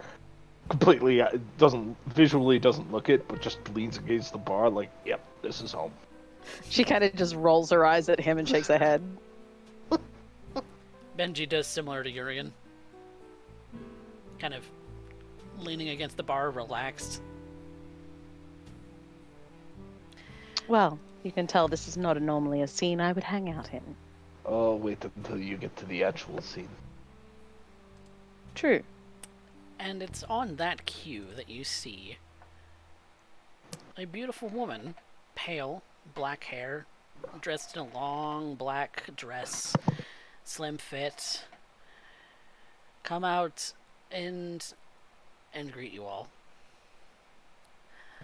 Oh, thank goodness. Madame Castilla. Mr. Doyle, it's a pleasure to see you. And Benji, You're- my dear. You always did know how to light up an evening. Thank you. You flatter me. It is earned. And you are? She looks to Velda.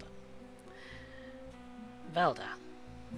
Yes, allow me to introduce Velda von Witzgau Altenberg.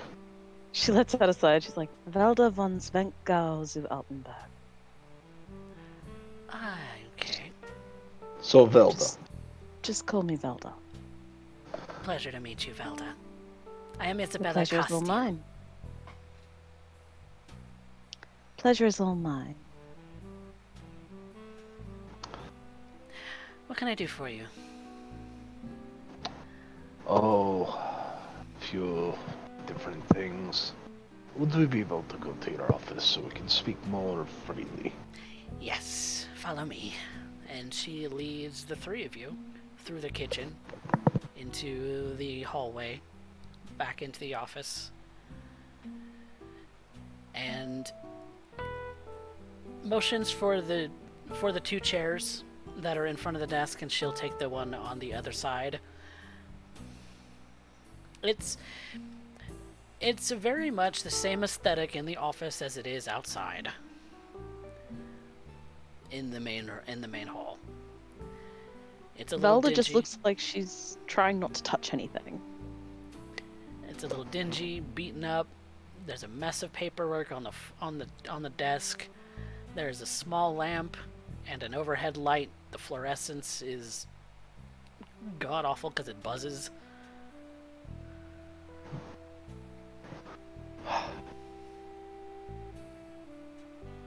So how have you been? Well, all cards on the table. It has been a less than pleasurable experience for all of us.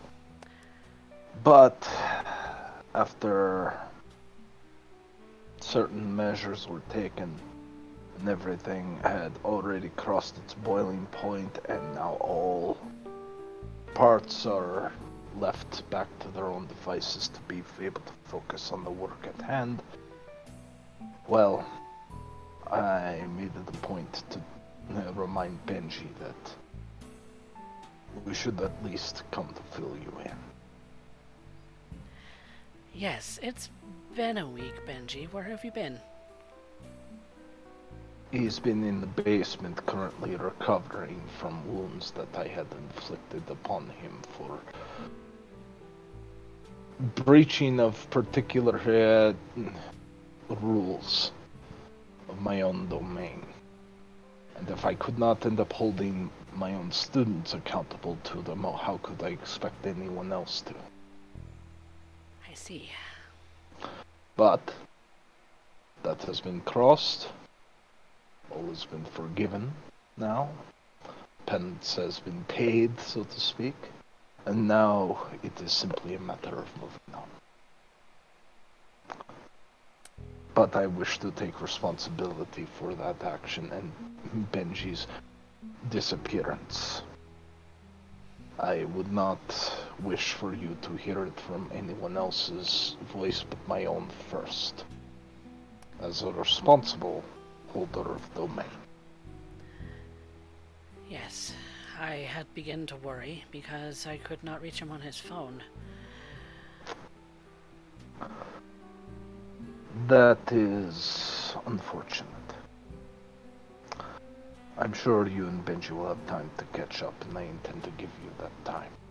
But suffice it to say, Benji, I will continue to require your services. But Isabella, I do not just come here for a social call. Unfortunate. Have you heard? As I'm sure many visits these nights are going to be less sociable. Remind me to try and end up making a strictly sociable encounter with you. I look forward to it. I hope you do.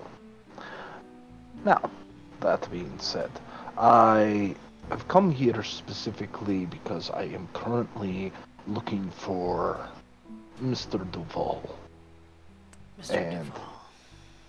he has disappeared in recent nights. I recently spoke with his childer who has not seen him in quite some time and apparently has a new teacher, one who is holding his leash, but he would not tell me who that individual is.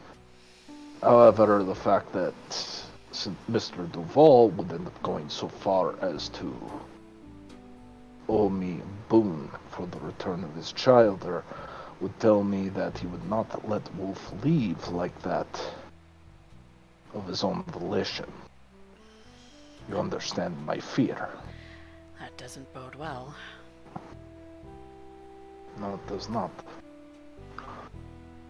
So, with that in mind, I thought I would come to someone who also lives on the outside, who may have known something. I had...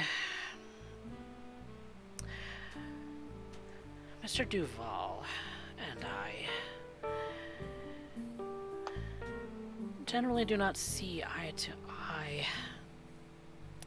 Can't say that I was terribly concerned about his well-being for the last month, but I did have what little conversation I did have with his childer was actually very pleasant, and When was this? it's been months ago.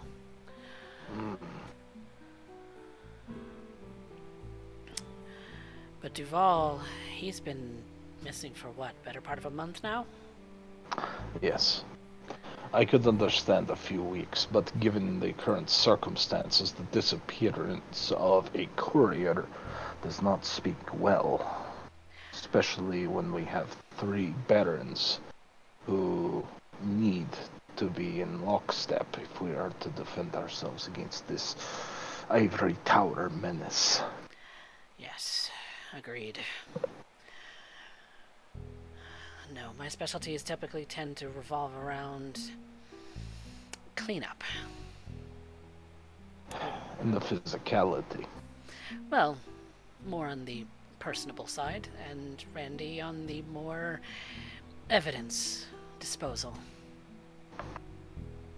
Still, you do a wonder. That being said, Often I'm trying to keep things from Bjor's actual attention. He's a rumor monger.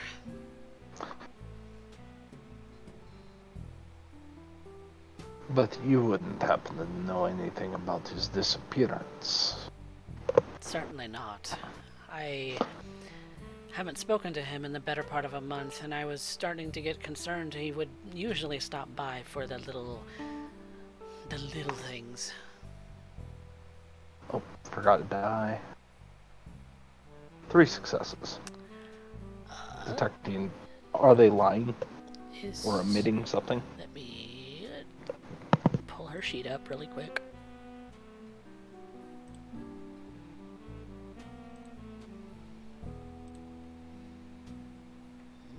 Okay, here we go.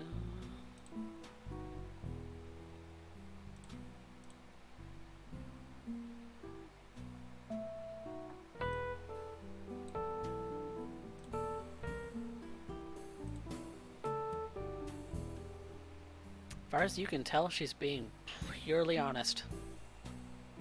You get the feeling she has no reason to lie about this. No, I imagine not. But I have to maintain some degree of suspicion.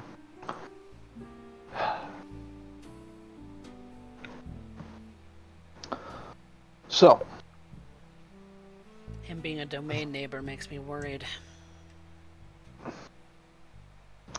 Do you think it is anything you can get me some insight on? You've seen my effectiveness. Yes, you're very effective. Let's see.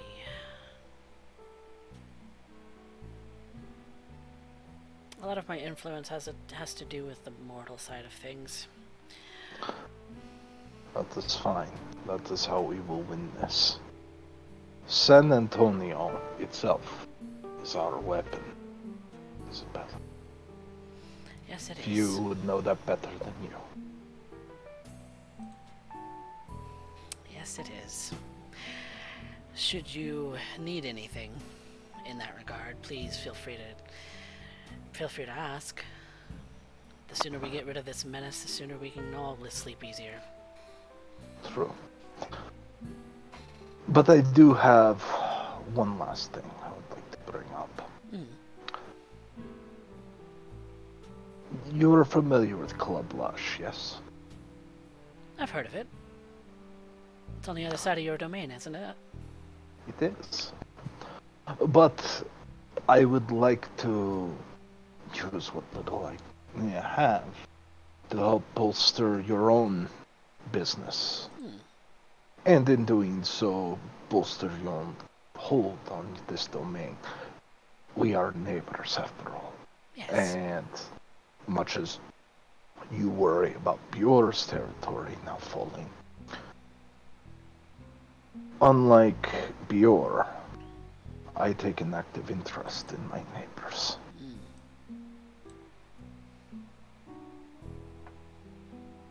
We're stronger together, are we not? This is true. If there, I don't know if you post flyers or something of the such, I see papers on phone posts all the time, but I'm not sure if your establishment does so, but I would like to do, what is the term? Cross-marketing. I have a few thin bloods I have taken under, much as you have done with Benji. And while I get them associated, I think they should pay it forward. They don't happen to have bar fights or a ring like this place, do they? No, I would not dare dream of taking away what you have rightfully built. Perfect, then we'll work swimmingly. Ours is consider it a feeding place for thin bloods, as long as they respect the rules. Keeps them in one domain and not causing trouble in poaching. I could see how that could work. You focus on the kind, I focus on the kindred. It's a perfect relationship, I'm sure you would agree. Yes, I think that is a very good agreement. Cross-marketing it is. I will do what I can to pull my weight in the entertainment industry for Club Lush. In return for what, exactly? Any form of marketing that brings customers to your door of particular interest. Again, cross-marketing. What we end up doing is dance music, what you can call that music, and drinks and entertainment. You have the modern variety. Yours is more, Dive bar. if you wish to end up calling it that. I always wear thought- that title with respect. Dive bar. Right. Well, that being said, Velda, do you have anything to say to the beautiful, nice lady who has opened her doors to us? Not besides. Sorry. Yes, I Not know this besides. place makes you wish to throw up in your mouth. but No, my throat. it My does throat to is- Dr. Castile as well, and I love to see it. No, not besides. Thank you for welcoming us into this place. Thank you very much for stopping by, Miss Schwenke Altenberg. Perfect pronunciation. Oh, also, Isabella, I hope you appreciated me bringing a bit of entertainment into your door. Kind of looks to Velda. Very funny, Urien. Well, we'll give you and Benji a moment to catch up. Of course. We'll excuse ourselves and be sitting in the bar. I am sure Velda will be able to end up telling me much more about the decor that even I have not noticed. I'll do my best. Please let me know if there's anything that I can improve upon. If anything catches her eye, I'll let you know. Perfect. Yeah, as he exits out. Velda will follow behind him, You know just shaking her head. she absolutely despises Toreador. Oh, really? Oh yes, I'm pretty sure if she could, she would lock you in this room and just watch you slowly go mad. My, that's cruel. You have to hand it to the Ventru. She is a stunning quite- one. She is. I'm quite fond of the Ventru myself. I I like the way they do things. You're one of few, Velda. Ventru are often not seen in high regard. But, again, neighbors. He goes over and orders a couple of drinks. And the person that you know to be Theo Luis brings over a couple of beers. Appreciate it. Anytime, Josh. He raises a glass. He places it down. You know, I am going to... And he... Oh, nice. He lets himself warm. So he can feel that he actually has body heat compared to the glass. Places it down. Starts drinking it. Not that he can actually taste the beer. Even if we're pissed, he wouldn't know. But he starts drinking it as he places it down. Seating himself by Velda. Sliding her frothy, unclean glass across the table. No coaster. Velda looks down at the glass, and there's this look that passes over her face. It's a combination between disgust and dismay. It is the lightest, frothiest looking draft pulled from wherever. It kind of looks like it's low bar. Straight from hell's anus. Apparently, beer never really was my choice drink anyway. When in Rome. Did When you in know Rome. that? Did you know that Ventru were very big during Rome? That wouldn't surprise me. He's whispering this conversation, obviously. Obviously.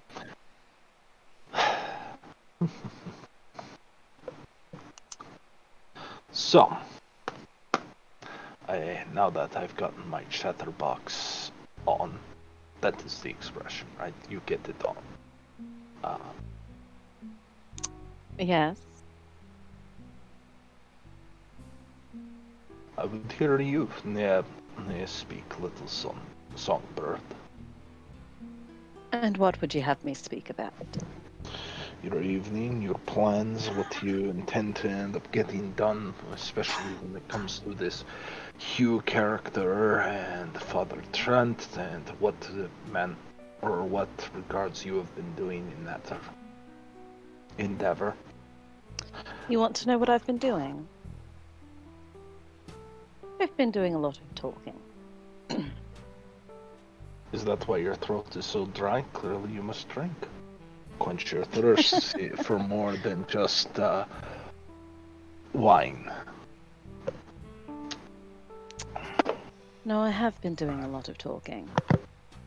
And I have one person left to speak to for now. And this would be...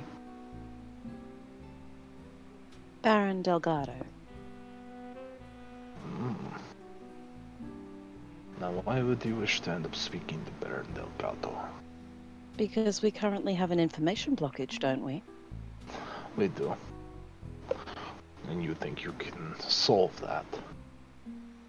Well, they need a go-between. And you believe you can... You believe you can do this? Or at the very least help to open the way.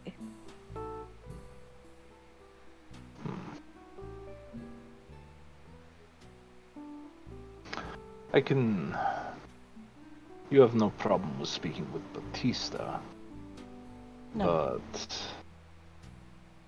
Delgado... I may be able to arrange such a meet. At what cost? What makes you think there would be a cost behind it? Because nothing comes for free. No, nothing comes for free. Certainly not. But you also have to start looking at the other one. You know what your problem is, Velda? No, but I'm sure you're about to tell me. If you want. Be my guest. You don't take into account what others really want. You say the right words. It's fantastic to watch you work in that regard. But you don't take into account the true wants of the individual you're speaking with. If you did, you would not have asked me what I would ask in return. Do you know why? Why? What are my goals? Honestly, at this point, I'm really not sure. There is the problem. You see, when it comes to individuals, you must understand, or try to at least understand where they're coming from. I don't trust those I don't understand. And you would presume one thing or the other. I get along, for instance, with Isabella quite well, because I understand what she wants, where she comes from, what beats in her heart. I do the same for Delgado, Jameson, even Batista. I do the same for Pure, Wolf, even Benji. So, when you ask what is it going to cost, has it ever occurred to you that my wishes and your wishes are of the same stripe at this exact moment? You simply providing the service of its own aids me. That's a fair thought.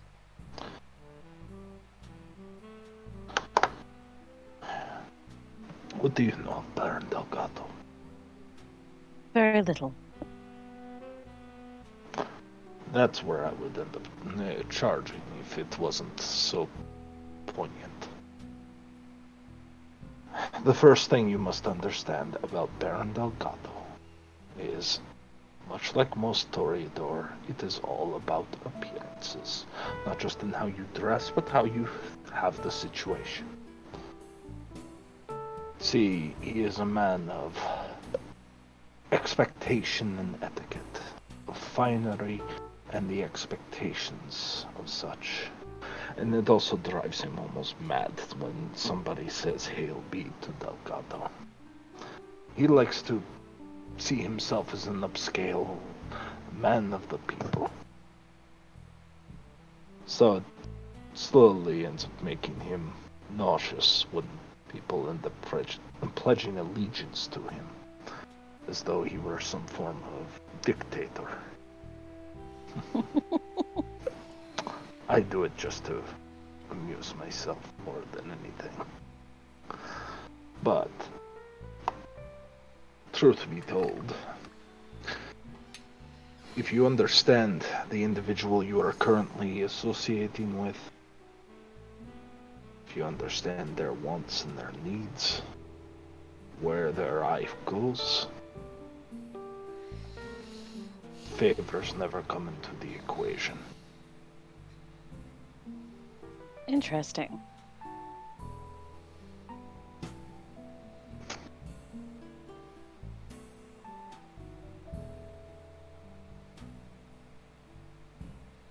You keep yourself sealed off. Do I? Trust becomes very difficult. Eventually, you have to lay a card down for somebody to start playing the game. And This is true.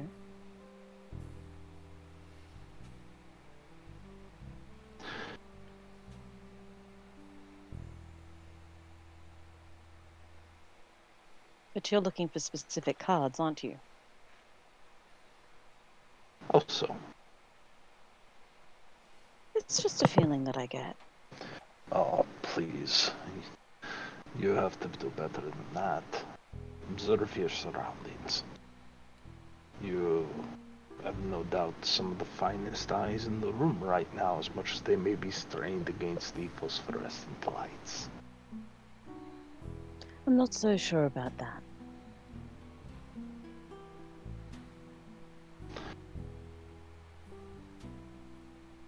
You play the game. You understand positions. You may make light of one person a moment and then turn and be their best friend the next. It is children who take offense to it. It is those of age who respect it, understand what is being done. Take yourself, for instance. Knowing what I know of you, and knowing the medianoche, do you think I would have invited you here out of spite? What benefit did it have for me to bring you here? It wasn't out of spite.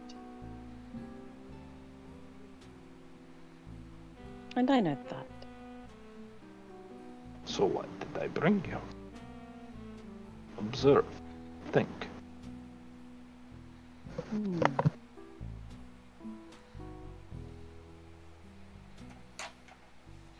You brought me here because this is a part of your information network. Because this is a neighbor, and because people need to work together. Because you need me to know about this. I'm sure you would have figured this place out in time. This place courses in Benji's own Benji's own veins. No, the reason I brought you was actually quite simple. It would amuse Isabella. Ah. But that unto itself belies a more important point.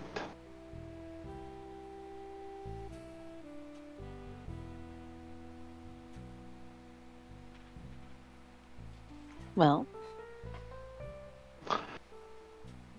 That I wish to amuse Isabella. I wish to end up staying in her good graces. She has done no fault through me. I respect her talents and her wishes. She is of an older stripe. Something that I did not suspect to run into in an Anarch city.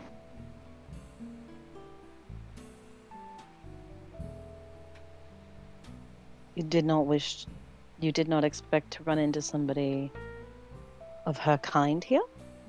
No. Batista, I certainly would have. I would have been shocked if you were to tell me that there are multiple barons and not one was Ventru. That would have shocked me. But to run into a Ventru,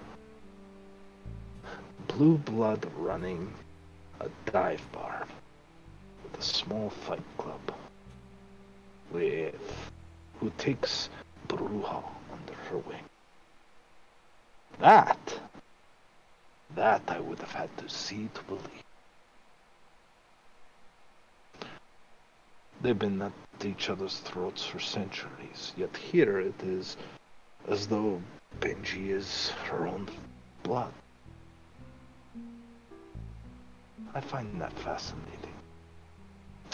I find it fascinating that rather than a rich hotel or a grand, I don't know, office building or the Tower of the Americas, find her here, something so beautiful, ready to be down in here.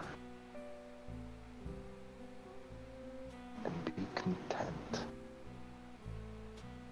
I think such things deserve reward. And so, I would shape the world to my design, where such things are rewarded. So, I bring Benji back, give them a chance to speak. I offer my services to assist in the way that matters most to her. Velda takes a glance around the place again. Mhm. It seems to me like she's leading by example.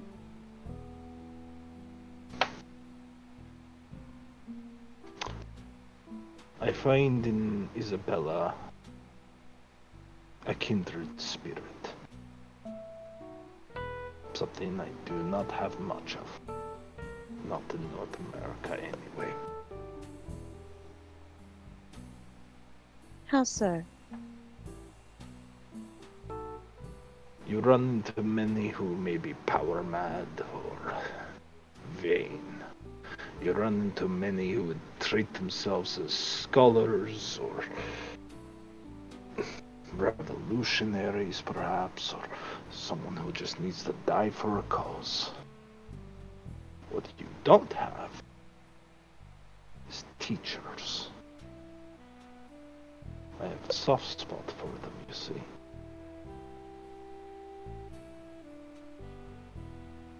And that's what you fancy yourself? A teacher? Of a stripe.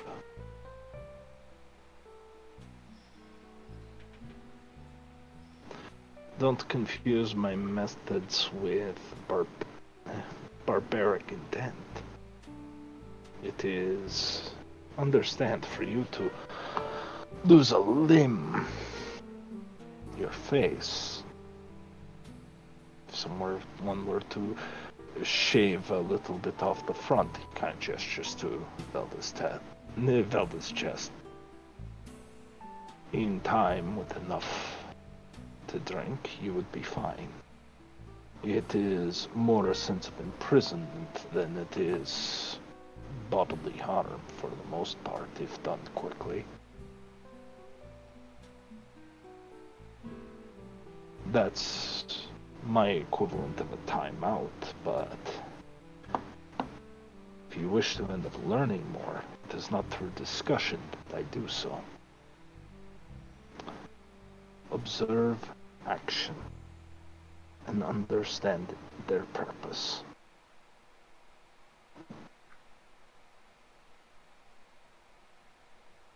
Fair.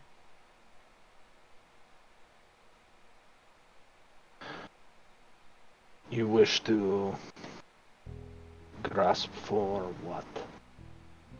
If this city were of your design, what would I see? At this point, I'm truly not sure. Therein I lies. want things to work together. Well, a match and kerosene work together. doesn't always make it a good thing. That is ultimately what I struggle in trusting to you, Velda. I can trust Batista. I can trust Benji. I can trust all sorts. Because I understand their vision. Regardless on whether I like what I see or not.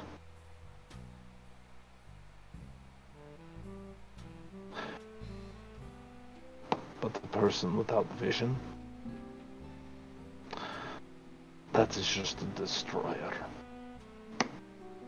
And such a person is incapable of creating something that will last lifetimes. That's why I fancy myself a teacher.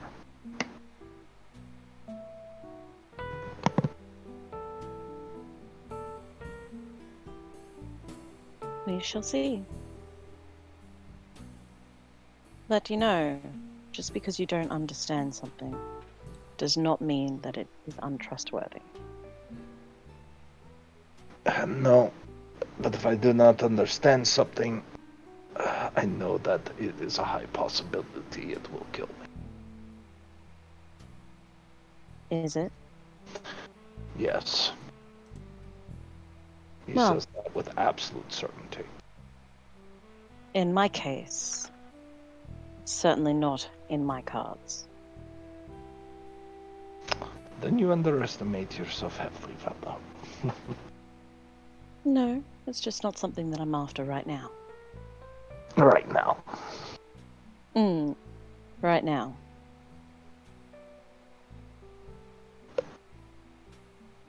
Urien kind of leans back with his beer.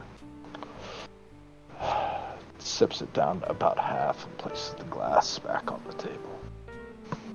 Stretches out.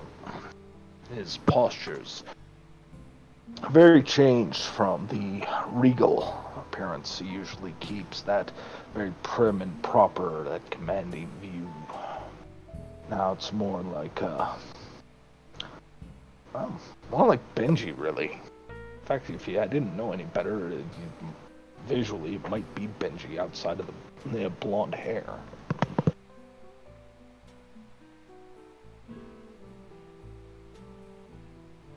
It's about that moment that Benji starts strolling out of the office.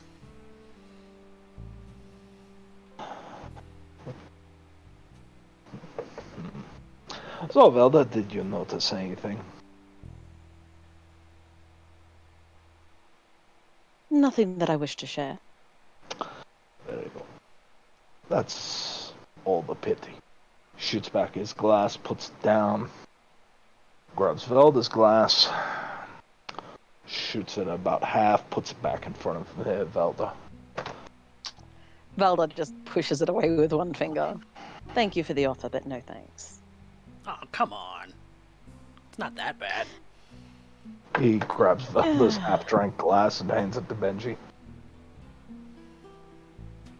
And he just chucks it back.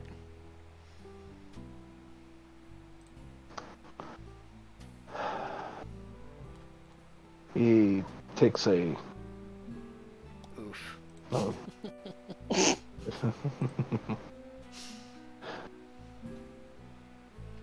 He writes down on a sheet of paper a small phrase and slides it to Velda. Velda takes it and looks at it. It's called the Masquerade for a reason.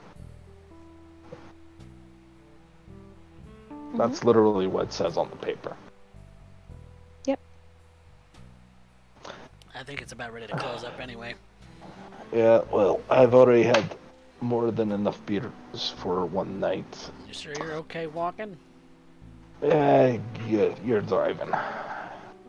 Fair enough.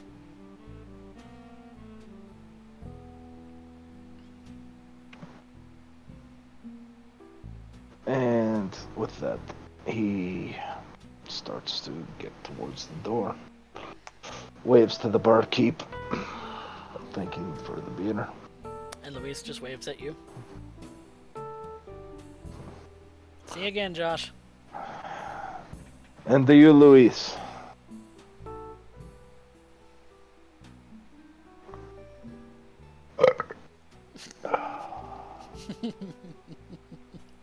Benji just laughs.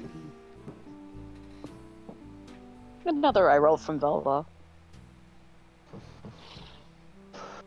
As soon as Urien gets out of the bar, he straightens up, cracks his neck a bit, starts checking the truck, looking around to see if they're followed. Benji checks with you. Velda would like to look around the general area with Sense the Unseen. Go for it. Roll me a Sense the Unseen roll. Alright. Guess that's +2 for you, since Benji and Urien are doing the same thing. You can do that.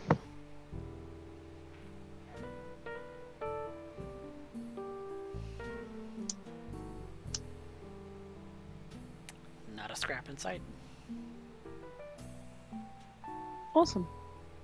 Urien checks the van. Nothing out of the ordinary. No trackers. No unseen little tidbits. Nothing as far as the brake lines being cut. Everything is in order. Fantastic. And with that, he gets in the passenger seat. Benji gets in the driver's seat.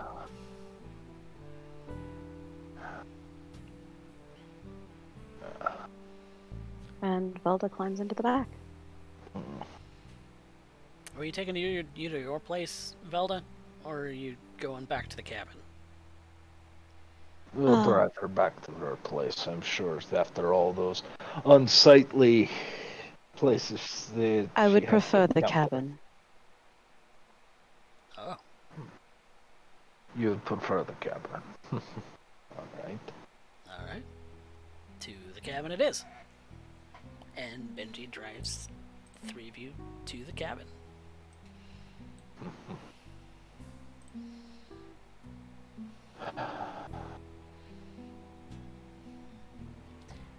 Oh well. So, how was it speaking with her again? Did she lay you out in the office? She had, when I told her that my biggest problem when I got with everything that went tits up in regards to all of that, she did the same thing and scolded me for going hungry. I knew that. But it was a good conversation. You know, she scolds you because she loves you, right? Yes, I know that. She Strange how she said that is. exact same fucking line. It's because she's the teacher. I like teachers. Well, Even though they get on my nerves sometimes. yeah, well, everybody's got a type, and I always thought you were hot for teachers, so.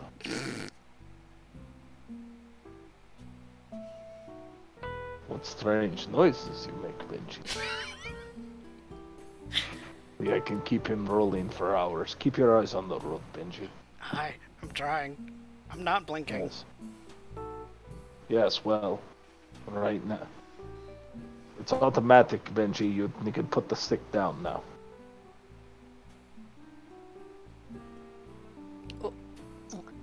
That's what Amber said. He snaps his fingers and points to Velda, like, got it.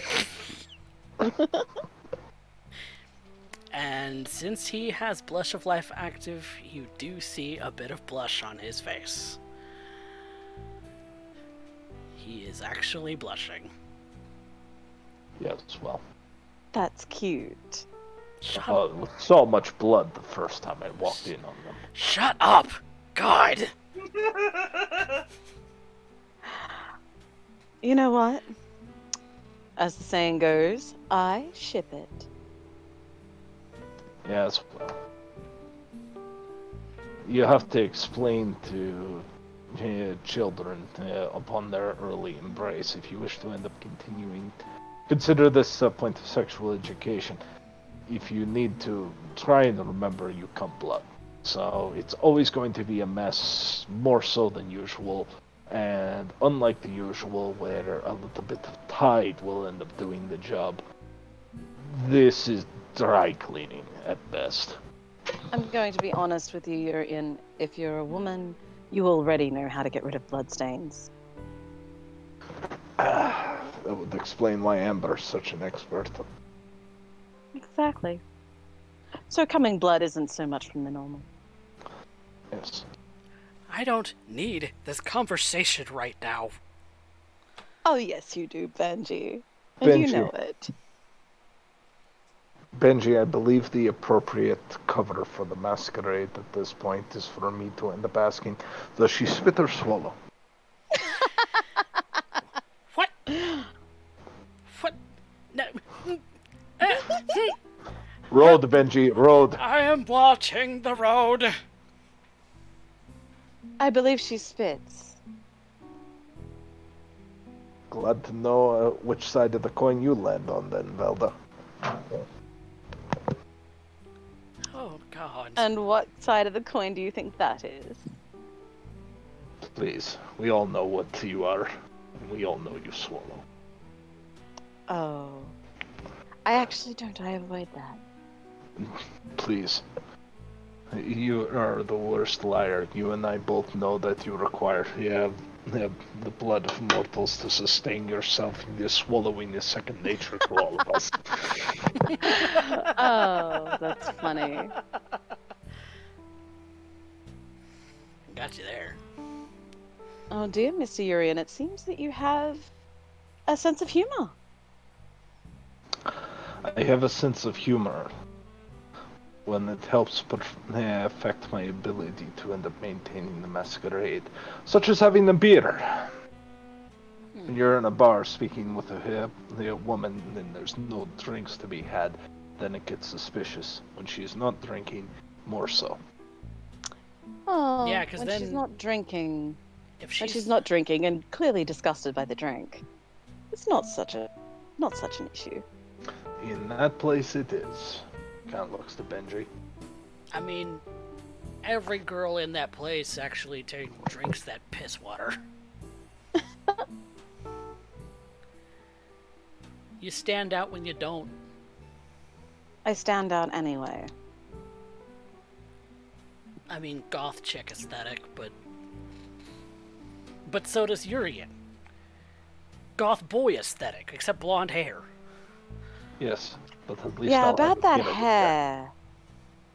About that hair. Have you tried styling it? It is already styled to perfection. You cannot improve upon perfection. It's not perfection. Not by any sense of the word. Please. I've been having this same hairstyle since the day I ended up waking.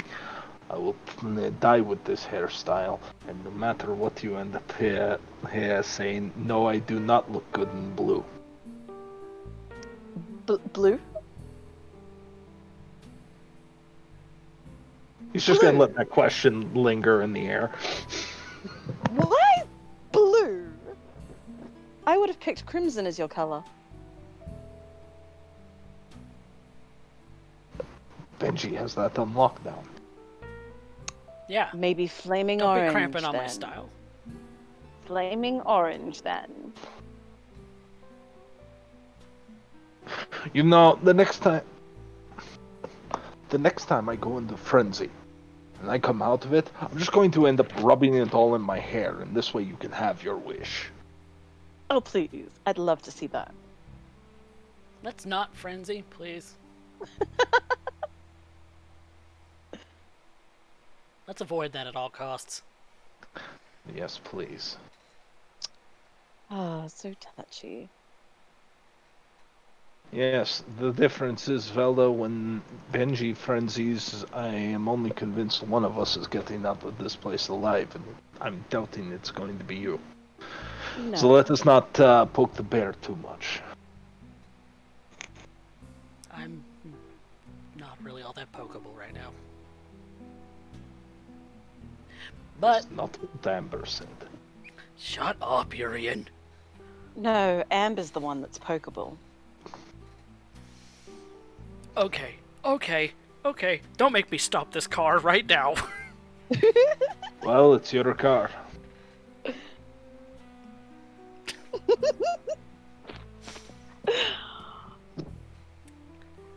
Oh, And you do- Benji. What? You're so much fun. I try?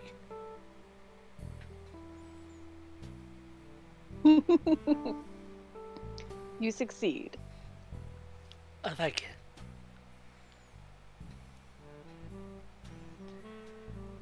And before long, you all are at the meeting house, the little cabin in the middle of a park,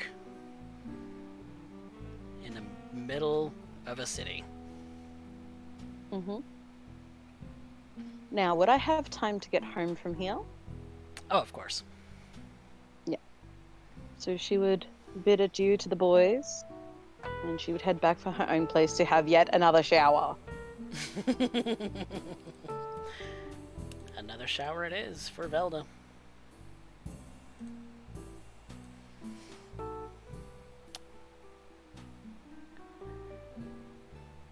So, Urien, Yes, Benji. who was that guy? Which one? You were working on me. I was in the trunk. That guy you were talking to. Who's that guy?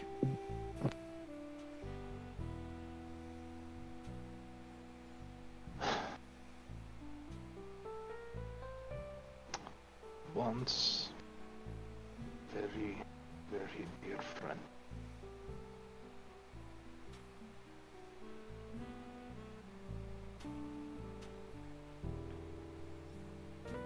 Seemed pretty offended by your claims. I was waiting for you to end up bringing it up earlier, to be honest. Things kind of went a little all over the place. Would you believe that's one of the reasons I wanted you to sit, think about it? Why I didn't approach you so swiftly.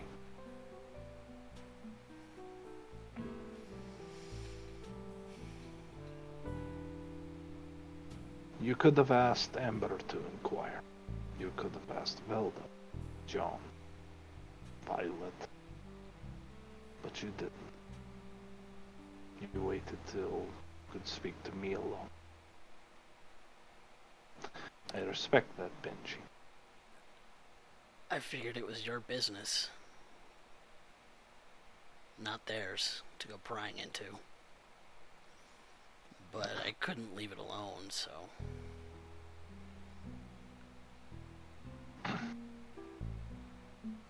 The voice you heard is of Nosferatu, named Theodore Galvin.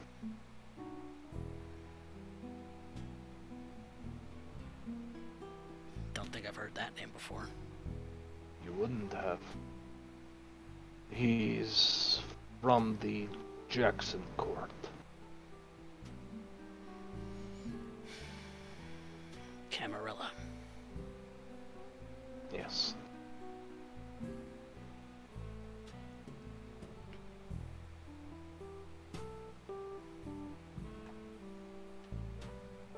Is he the one behind all of this shit? No. Galvin is incredibly intelligent, but he's... to come like this? No. He's too old for it. He's too old to play that kind of game. How old is he?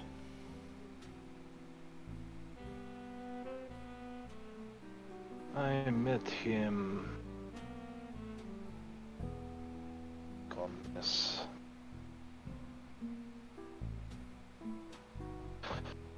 He kind of leans in.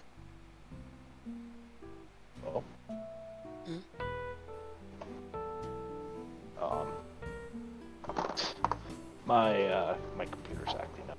Oh no. That's all. Oh no.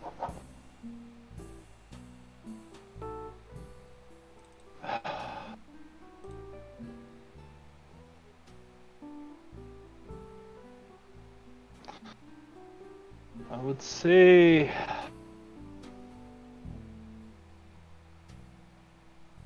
I met him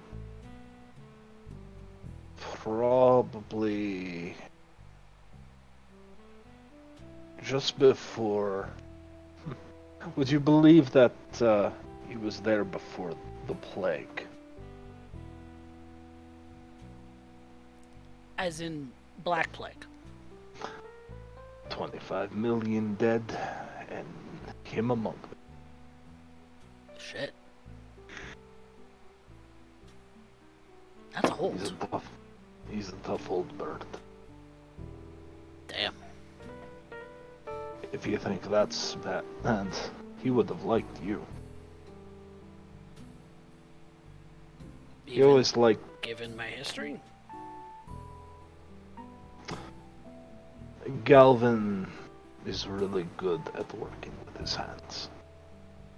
Much like you. I can respect that. I once saw him bring forth before the court 5 anarchs in a single night, single brawl. 4 of them staked and the other one broken in so many pieces, I was surprised he was not Ash. Shit. This is not the sort of man you throw fisticuffs with. I would guess not. Yeah, that's kind of scary.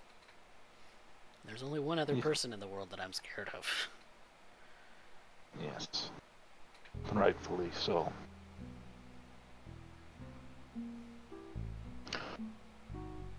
What else did you hear, Benji? You said I made some claims, but you're dancing around them. It's hazy. It's a little fuzzy. But you claimed to know specific things about him, and he got real upset. Like, I was very concerned he was gonna frenzy. Like, how he has ties for every occasion, or like the exact words, he said, "You're not my brother Marius." Like, you were claiming to be this Marius guy. It's not a claim, Benji. You're the second person to know my secret. You've earned that trust tonight. You've also earned something else. Oh? He reaches for the keys in the ignition, pulls them out, tosses them to Benji. I owe you a card. Yeah. I mean, I wasn't gonna bring it up, but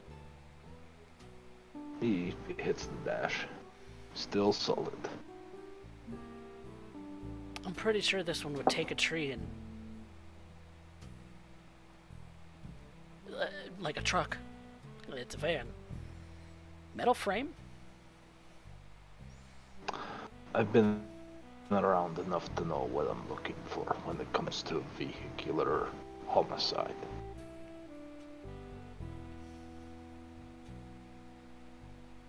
My old beater was a little like that.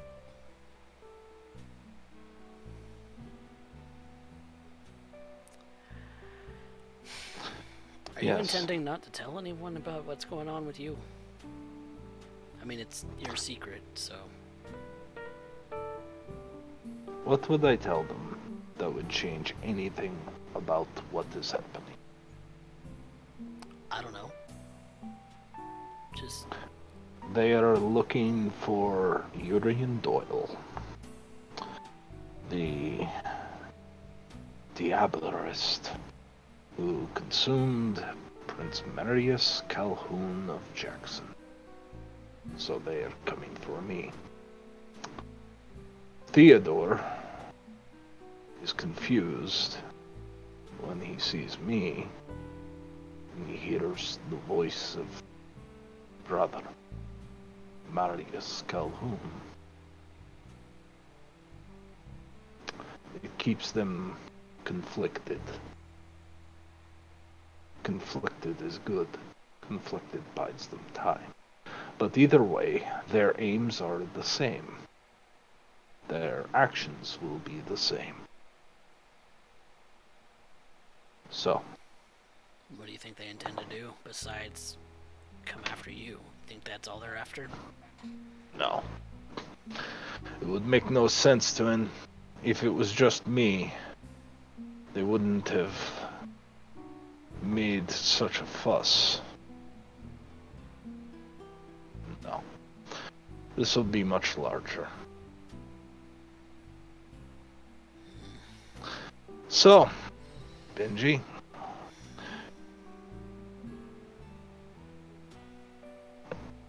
Are you going to kill me now? No. Your family. Even if your family was... Yeah. Even if your family was a prince. Nice thing about anarchs. Doesn't really matter what your history is. Lots of people come from the Camarilla. It's about what you do with it. Well, you've seen what I do. I'm former Sabbat. What a strange pair we make. Huh? A former prince and a former shovelhead.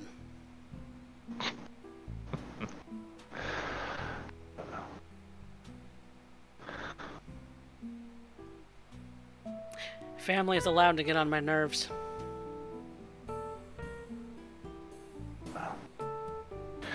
If it helps, as much as I tease you of Ember, I'm also jealous of you. To have your heart stolen away, gets out of the van, locks it up, starts walking. Benji does too. To have a woman at your side. Better remember my life that at this well. point. In more ways than you could know. I felt the same once. Let me tell you the story of a girl I once met.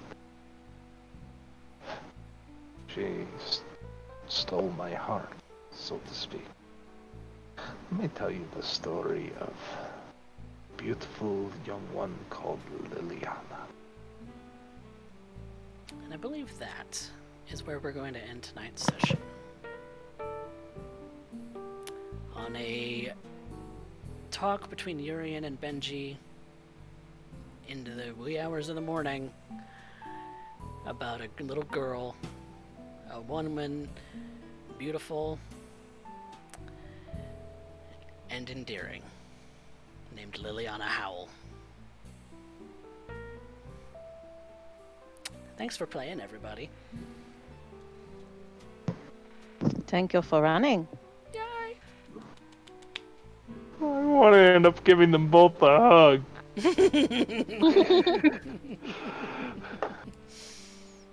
Oh god, this is worse than a buddy cop film at this point. He was a do-it-by-the-book parole officer. He was a fly-by-the-seat-of-your-pants gangster. Yes! Fucking buddy cops. Oh, I'm all about it. Yes. Love it. Love to see it. Thanks for playing, everybody. Thank you for running. I appreciate Thank you. Appreciate you both. And I So, appreciate you. Hope you like that talk, Boxy. It was intriguing. We'll discuss that after stream then. yeah, Yes. yeah. Love it. Love to see it. So, did we spend any willpower today? Did we fulfill desires to recover willpower? I am topped up on willpower. I am only at 1 hunger. Thank you very much, my beautiful thin blood low birth solution. I knew I was saving you all for a reason. I want to hug them all. You want to hug them Beautiful all, and bastards. you need. Urien definitely needs to give them a bit of a boost in payment for that. No. I'll be keeping my eye out. I'm hoping there's going to be that one scene where I literally drop a duffel bag full of money in front of them and say, "Have at her." What's that for? Services rendered. It's like you're paying your whores. Oh God. Yeah, that's one way to view it. Or he's putting money into an investment. Yeah, it's true. Investments are good too. But yes. You're all whores of Satan. And we love it. Okay, well that's recovered willpower then. Let's do some experience. You get both get one. Urien, you can spend it on one of your thin bloods, or you can spend it on yourself. I gotta start building on myself again. Okay. Right now.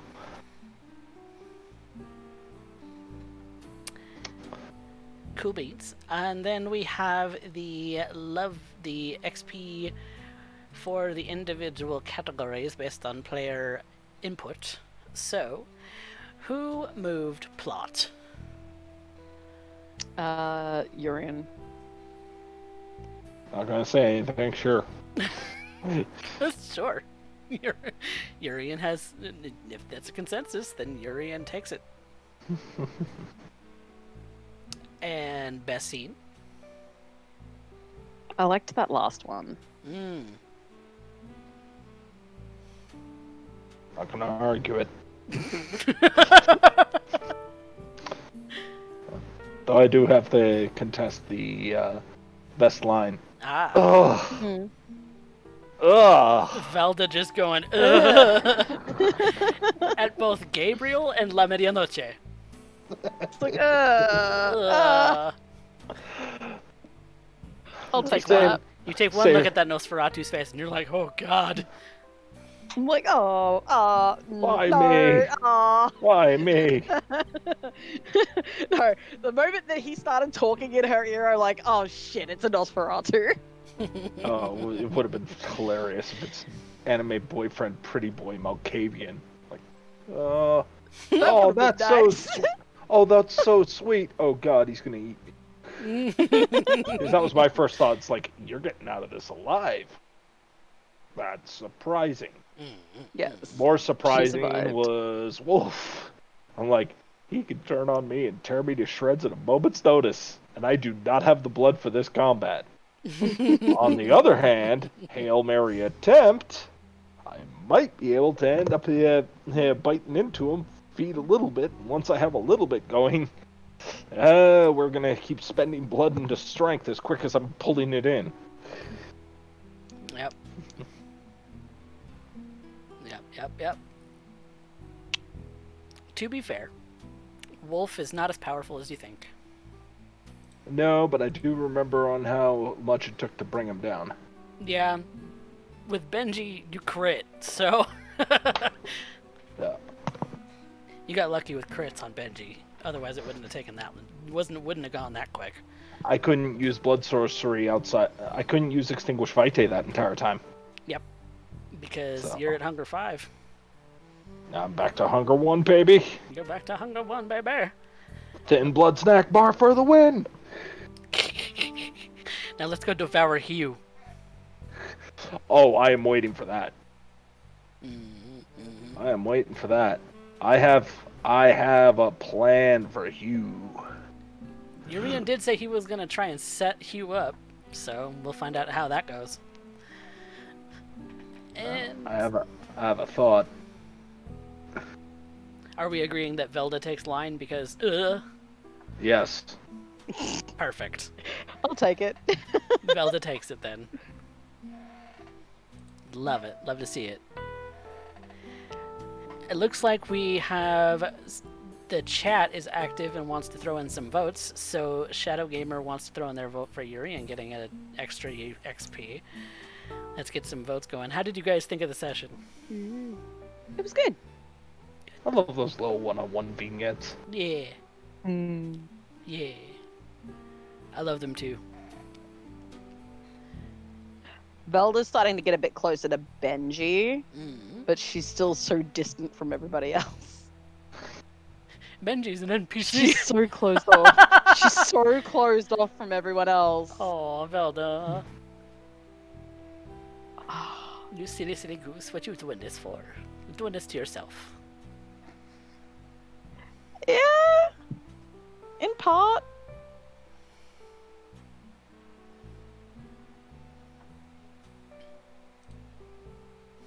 We'll close the votes here in a couple of minutes once people get some things going, but any other feedback?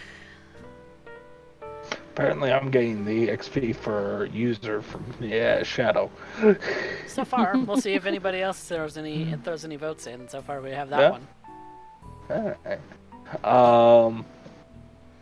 Yeah. I love these smaller. I love these smaller stories. I really do. Yeah. I High kinda lethality. felt I kind of feel bad that Velda didn't end up getting to meet Jameson right away, but He's a very Velda, busy you man. will- He is a very Velda, busy man. tomorrow man. you will have a audience with our local Baron. Yes. So, in the words of Urien, go ahead, impress me. Urien's gonna escort her to Baron Delgado's Yep. next time. Okay. Perfect. Sweet. So we've got a vote for Urien and one for Velda because Lethality decided to jump in and say, "Hi, I'm voting Velda." He was asleep for over half of that. Yeah. Yep. I No, hope I you did feel manage better. to make him laugh. Hope you feel better, Lethality. He was getting a good giggle out of hearing what I was saying concerning Concerning Benji Amber before. and Benji. It's so delightful. I love it. I was getting nods and yeses during that whole thing. It's like, oh yeah, she is. And I just channel Spectre Deflector every time I play Benji because I'm just like, this is them. I miss Spectre. I do too. They'll probably be joining us again once they settle after their move, but they've got lots of IRL stuff Fingers going on right now. crossed. So. Fingers crossed. I miss Spectre. Spectre is good fun. Also, Valdraith raided us earlier 2 hours ago with a party of 14. Thank you so much for the raid. Thank you. Yeah. Yay! Love to see more people. But also, this theme for La Medianoche. Love it. I actually really like it. It's such a good song. It looks like those are the only 2 votes we're getting so far, so it's a toss-up between the both of you, so... Hi, Clan, hi. Hi. Yep. Hi, Clan, hi. Boop-a-doop. Hey! We landed a 10 on that dice. Let's go ahead and throw 2 on there, then. 2 each. Oh, sweet. I like to reward for crits. Mhm. So, thank you all in the audience for coming by. We love you. And we will see you next week for more San Antonio by Night and more art on Friday. I will continue to be working on the San Antonio by Night poster that I've been working on off and on, off stream and on stream. So, in that regard, say goodnight, everybody. Good night.